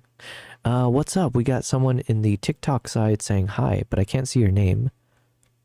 But you got a cat profile, so that caught my attention. Dizzo, Diz SZXO says hi. Hi back at you. Thank you very much for being a part of the TikTok side of things. I'm new to the TikTok live streaming, so we're testing out a bunch of things. But you can find me on YouTube and Twitch as well. But yeah, so Fed, that will be a big part of the strategy, right? And King, which I appreciate your guys' inputs to figure out if it works or not. Beatty is in the chat. Beatty says, hello, people. Hello, back at you. Thank you very much for being here, Beatty. I'm here yet again. We're back to a normal schedule. Although tomorrow, I don't think I'll be streaming. Tomorrow it being Friday. So Friday, I probably, if I stream, it might be at like an earlier time, or I'm not sure yet. TBD on if and when I'll stream tomorrow. But I might stream on Saturday to make it up to you guys. And then usually I try to keep Sunday free at least 1 to 2 days out of the week. Yeah. But anyways, welcome BT. BT, hopefully you're feeling prepared. Hopefully you guys are ready to go with the live project you got. King says, I know you're more of an adventure creator, but it was the gear, the ZR video that put you on the YouTube billboards. Yeah, that is true. I was surprised that, like, in my world, that video performed really well, but it was also more fitting timing wise, right? Because obviously the ZR was the spectacle amongst everyone in the camera world, let's say.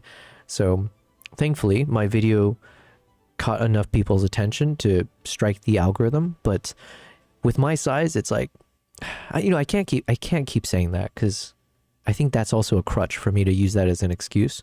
But like, yeah, I think I still need to have consistency with the YouTube algorithm to make it know what I do, because I still do too many random things, right? We're doing these live streams. We're doing like the very focused wildlife content. We're doing like these travel vlogs. We did like a short film now, and we're doing these like talking head, product reviews and stuff. So, excuse me. I think I'm still confusing the algorithm quite heavily. So the only solution I have is to not do some of those content, which I don't think I want to do. I do want to keep doing all the things we've done so far. So then the only solution left for me is I just need to do more of each of those contents more consistently so that the algorithm can at least make sense of all of it together. BD says, always an uphill battle, a bit near 36 hours until we go live. Yesterday's work was brutal, but we survived. BD, the work that you're doing, is it public? I mean, I know it's going live, but is the event public or like something you're able to share? Or is this like still, I don't know, private? But if it's something we can tune into, right? That's, I guess, what I'm going for. That'd be cool if we can tune in. Or if you want to share the work afterwards, that's cool. But yeah, it's almost crunch time, as they say. Fed says, Yubel did a mic unboxing earlier on the stream, or the dead cat. Anyways, yeah. It wasn't a proper unboxing. I do need to unbox the, I have to unbox the ND filter from Freewell. So that's another quick video I'll probably try to make. But yeah, we got this guy, right? So we talked about it. Actually, let me show it again, because, where was it? Pidgeotech. Yeah. So since, yeah, because I do want to keep talking about this. I apologize if some of you guys are sick of hearing me talk about this concept, but I need to keep talking about it so I know it's a good idea or not, or like flesh it out.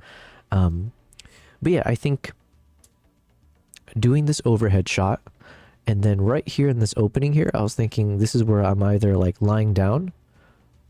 And the other reason I was thinking I need to lie down is because from a focus standpoint, you know, if it's like it needs to focus on something, so ideally my eyes are in focus or something.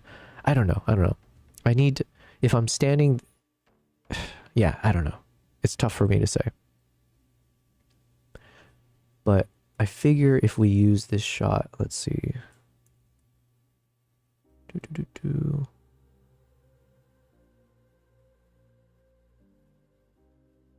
Let's see if I can find a moment.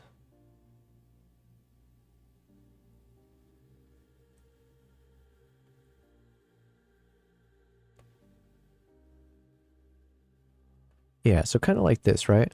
So right here where there's like this opening in on the floor, I can see myself kind of lying down here somewhere, in a clean way. I don't like dirty. I don't want to, you know, lie on a dirty floor.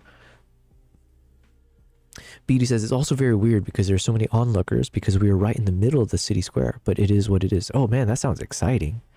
That sounds crazy. But yeah, so then imagine I'd be like kind of chilling here on the floor, and we've got our little cable with this shotgun mic, and I'm just talking to it. And I was thinking like, okay, well, my goal would be I can publish that kind of video style at least twice a week. Definitely once a week. I need to get into consistency where like you guys should be seeing at least one new piece of content from me every week that's more of a talking head video as opposed to the cinematic videos. So obviously you guys get these live streams, and I do appreciate all of you guys who tune into the live streams, but then I need more digestible clips or moments that, you know, people who can't or who don't really care to watch live streams, this will be like their gateway into hearing more from me speaking, but not speaking in a scripted way, but just like literally me talking for a few minutes about whatever the thing is. And then my thought was like, if you're seeing me lie down here in this kind of opening gap, I would just spend some time, and hopefully with this editor that I'm working with now, fingers crossed guys, fingers crossed that this is the one, we can create a cool concept where, you know, as it starts off, you would see like a nice minimalist title pop in, and I was thinking I'll call this the Behind the Lens series. So it'd be like a completely different playlist on my channel called Behind the Lens, because it's meant to be like the behind the scenes, right? And I actually have Behind the Lens as my Instagram community. I have it as my WhatsApp. So yeah, I figure I like the terminology. And so it'd be my BTL, behind the lens series, where you're seeing literally like behind the scenes of me talking, not the fully, whatever, like the clean, polished work. Fed's asking, what is the motivation with this shot? Does it show the product better? It does nothing better. The only thing, the only motivation I had with this shot was just a thought that I had, was it last week? Where I was like, as I was thinking about my live stream setup, right? We got our selfie camera here. We've got camera 1 of Kimbap and then camera 2 of Nala. I was just thinking about like, what other things can I start to add to keep like making things spicy, like just keep testing stuff and having different angles. So I figured doing like this overhead shot could look really cool. That was just my hypothesis, because I was thinking like if both my cats are sleeping and they're curled up in a ball or doing whatever, it just gives you another angle to enjoy as part of the live stream. That was the only motivation. But then as I was putting this Pidgeotech video together, I was like, okay, I need some overhead shot so then I can show me putting gear inside the backpack, right? So clearly I need an overhead for that. So then I was like, oh, let me test out with the C-stand. And then after I filmed it and I looked at it after I did this color grading in DaVinci, I really liked how this visual looks. And it could look even better, right? Like this is just, I didn't have time. Either we can make it a bit cleaner in terms of like what's everywhere, or we just leave it messy, right? It doesn't matter. But this view, I felt like was a unique angle that potentially I could make a part of my DNA and like a way to stand out from all the other channels that do the same concept, right? So yeah, what do I have that's different from other people? I mean, it's like, that's a tough question. I won't be able to say properly, but at the very least, I know I have my 2 cats here, which is very much a part of who I am and like how I make my content. They stay near me, which is nice. So yeah, we can have our 2 cats here, and if I just chill on the floor, I just thought it'd be a nice perspective. Because the thing is, like, I think my selfie camera, as you see here, it's no different from any other YouTube channel's kind of selfie camera view. Like this kind of, I don't know what you call this, but like the talking head camera. Not to say it's better or worse. It's just like, it's the typical shot. And then it's just all about what do you decorate in the background? How's your lighting? Blah, blah, blah. And it's good, but I'm already going to be shooting like this for certain content anyways. Right? So like when I do my talking head videos about like, hey, here's this gear that I'm reviewing, I'm going to be doing this talking style. So then what makes me do like yeah. So anyways, I was looking for something unique. Sorry, I'm repeating myself, I think, but, and then the other motivation was that I want to do a lot more, casual content on my YouTube channel to mix in with my cinematic content. Because the cinematic content, until I get into the groove of things, I was figuring that it takes me a while to publish really polished content. Like it might take me in 1 month, maybe I can push out 1 travel vlog or like, one travel vlog and 1 product gear review or something. Like 2 cinematic pieces where it's like high intensity, a lot of high fidelity. And like, if I'm going to be a successful YouTube channel, that is like not enough content, right? That's nowhere near the consistency of published content that is necessary. So, and the other thing is like to grow my channel. Like you said, who was saying that? I think King Kruk mentioned this, right? The ZR product review video is the one that performed best for me. And yes, there were moments where there's like a cinematic trailer that I created, but it was mainly just a talking head video. It's me breaking down a review of this product. So whether it's for the cinematic stuff or if it's for the talking head, either way, I want to excel at both. So I want to treat my channel as equal parts talking head and polished cinema.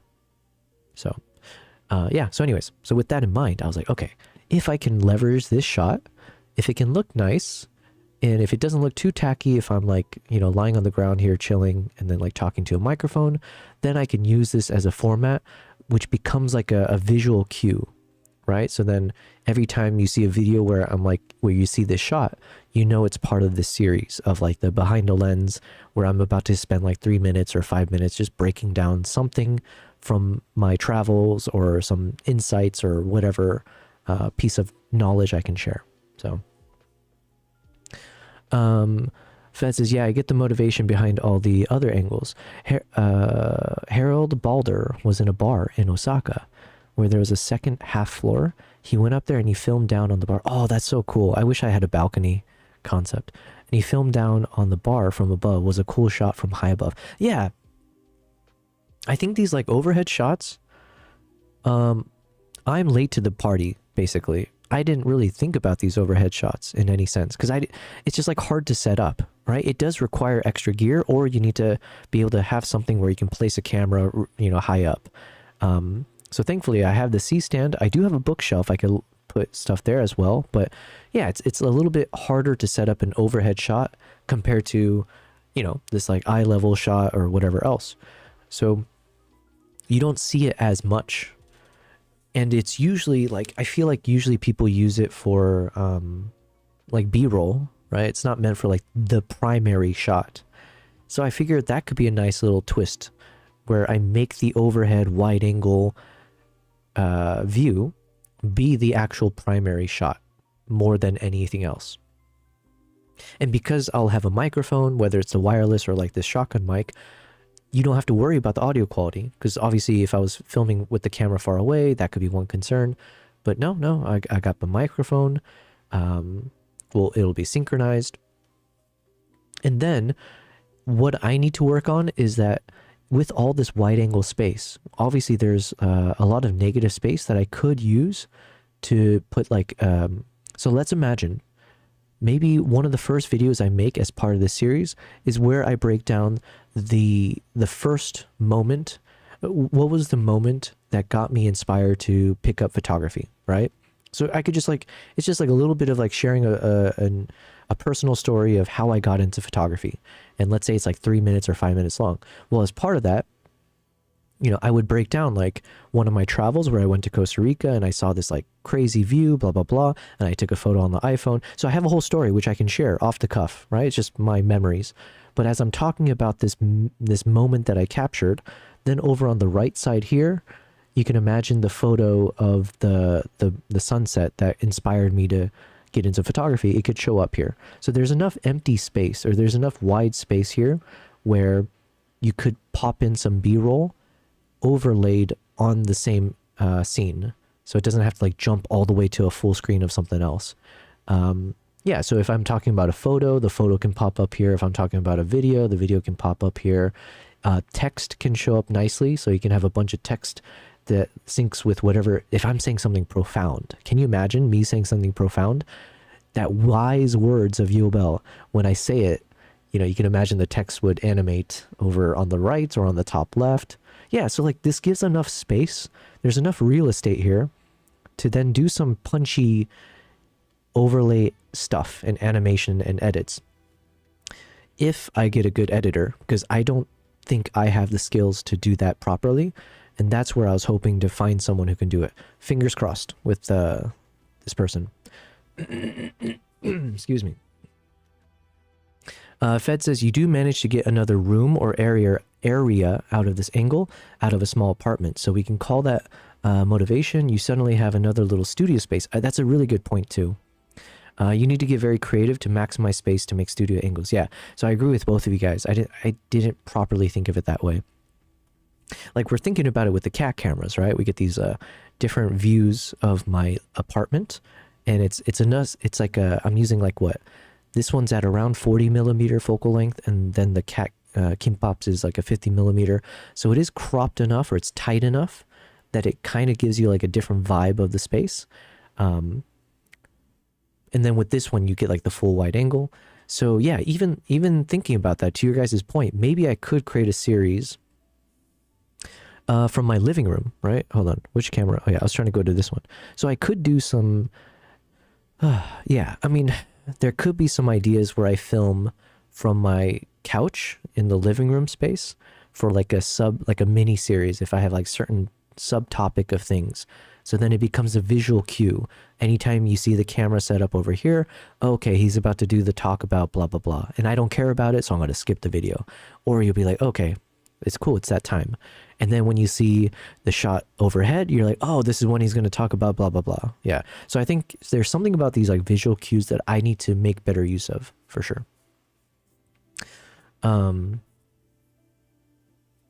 For people who have never been in the apartment, just seen it on stream, it looks like a different area at first. Oh, nice, nice. Yeah, it's straight up. It's literally, yeah. You get the view, right? So this is it, this exact space here, and then here's what it looks like overhead. Yeah, there's nothing to it. It's a cramped space though, so there's not much more space to the left and above. It's just like it's like an L-shaped desk, and the wall's right there. So, but yeah, it works for my needs. And then I don't think the bedroom would work for like doing another setup, because I would need to like I think I need to purchase extra lights, and like moving around the lights from here to there wouldn't make sense. I could do some in my little storage space because it's super cramped. It's like very messy, disorganized, but there could be an interesting, like imagine a wide angle, like a fisheye, or even same thing if I set it up pretty high and then you see me in this cramped space with all my gear and random appliances, house stuff, whatever. That could be like a, you know, just really in your face, messy chaos kind of a moment, but it's like very cramped. So it could feel a bit more personal or like more intimate maybe. Whereas like with this shot, like this overhead, unless I crop in quite a bit, but regardless, you know, it's very spacious, right? So hopefully, and that's by design, I think it'll look nice, but it won't give that same claustrophobic feeling as if I do some filming in my storage room. So yeah, point is, I'm open to exploring all these kinds of concepts. I think that's part of what's fun for me as being a new, like this kind of content creator, especially doing this on the live stream, getting advice from you guys, just exploring and brainstorming ideas. But the most important step is just doing it. So I'm glad for instance, I filmed this overhead. And like I said, I want to at least make a few videos with this overhead concept. And if it turns out terrible, if it's like the worst thing, it looks terrible, it's boring, that's fine too. I mean, you guys let me know, and we learn from it, either improve the concept or I completely ditch it. But yeah, most important thing is just doing it. So we'll see.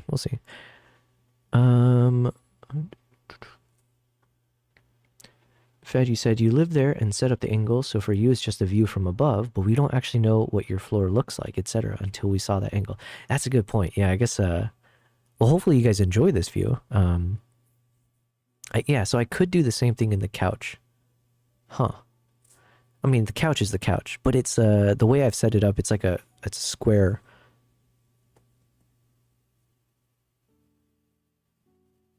Yeah, I mean, the couch is the couch.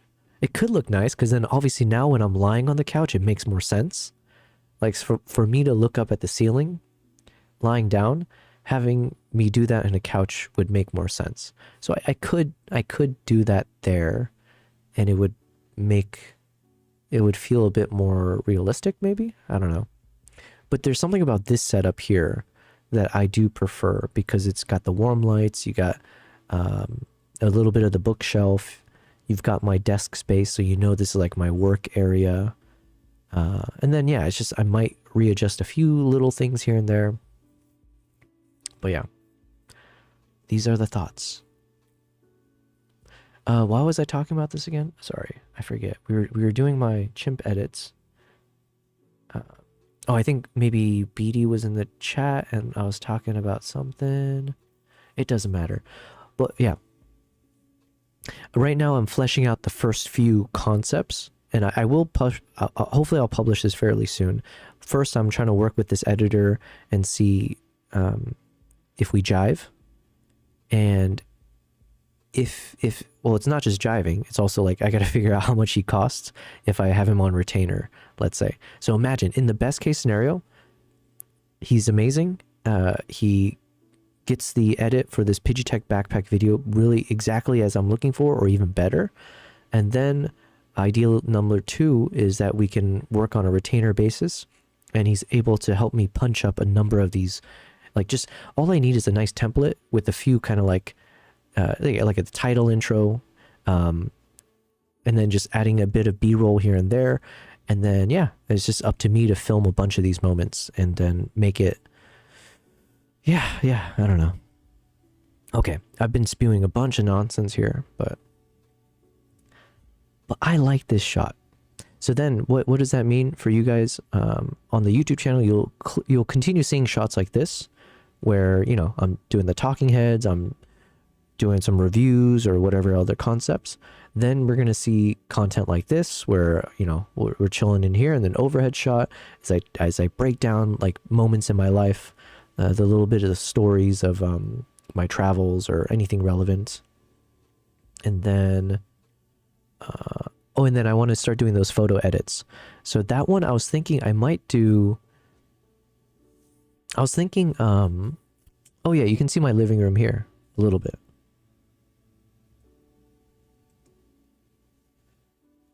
Let's see. So basically right here in between this bookshelf and the couch, I've got this, I have some gym equipment that I barely use anymore.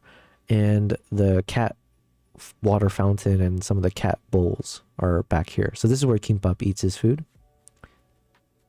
And then let's see, you can see the couch over there.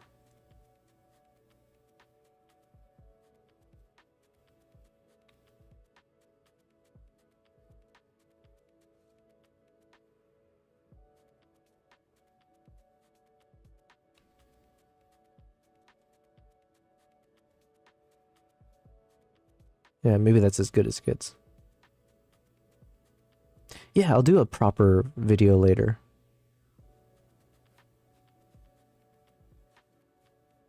But yeah, there's Mr. Steampunk just chilling over there.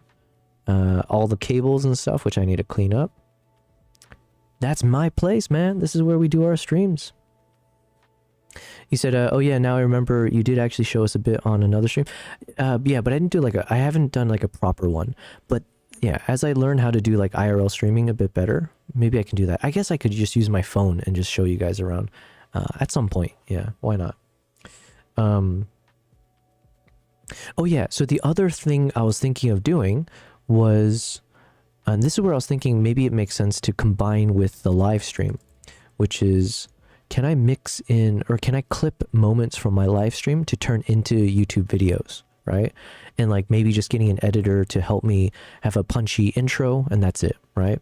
So just like putting a little splash screen with my logo or something like that, but something to just make it feel slightly more polished, but really it's just like kind of like a unedited, for the most part, me talking about whatever it is.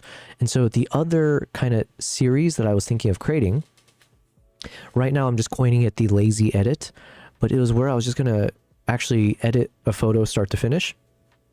I briefly mentioned this on the chat the other day. And like the thought process is like, do I do this off stream? So do I just record, you know, do I turn on the camera? So imagine I just record this and I'm screen recording my desktop. And do I just do this off stream and I just like do a quick edit? It's like, okay, so I'm going to edit this photo here. Here's what I would do. Well, here's the story. This was from like Japan when I was spending time doing like blah, blah, blah. And then, okay, so here's the first step I would do. Here's what I'm thinking, blah, blah. So I could do that all off stream. Or alternatively, I was like, oh, what if I just do this on stream? And yeah, so then we're doing the editing session live. I'll be responding and like having a chit chat with you guys if you're in the chat, right? So it could just be a bit more carefree.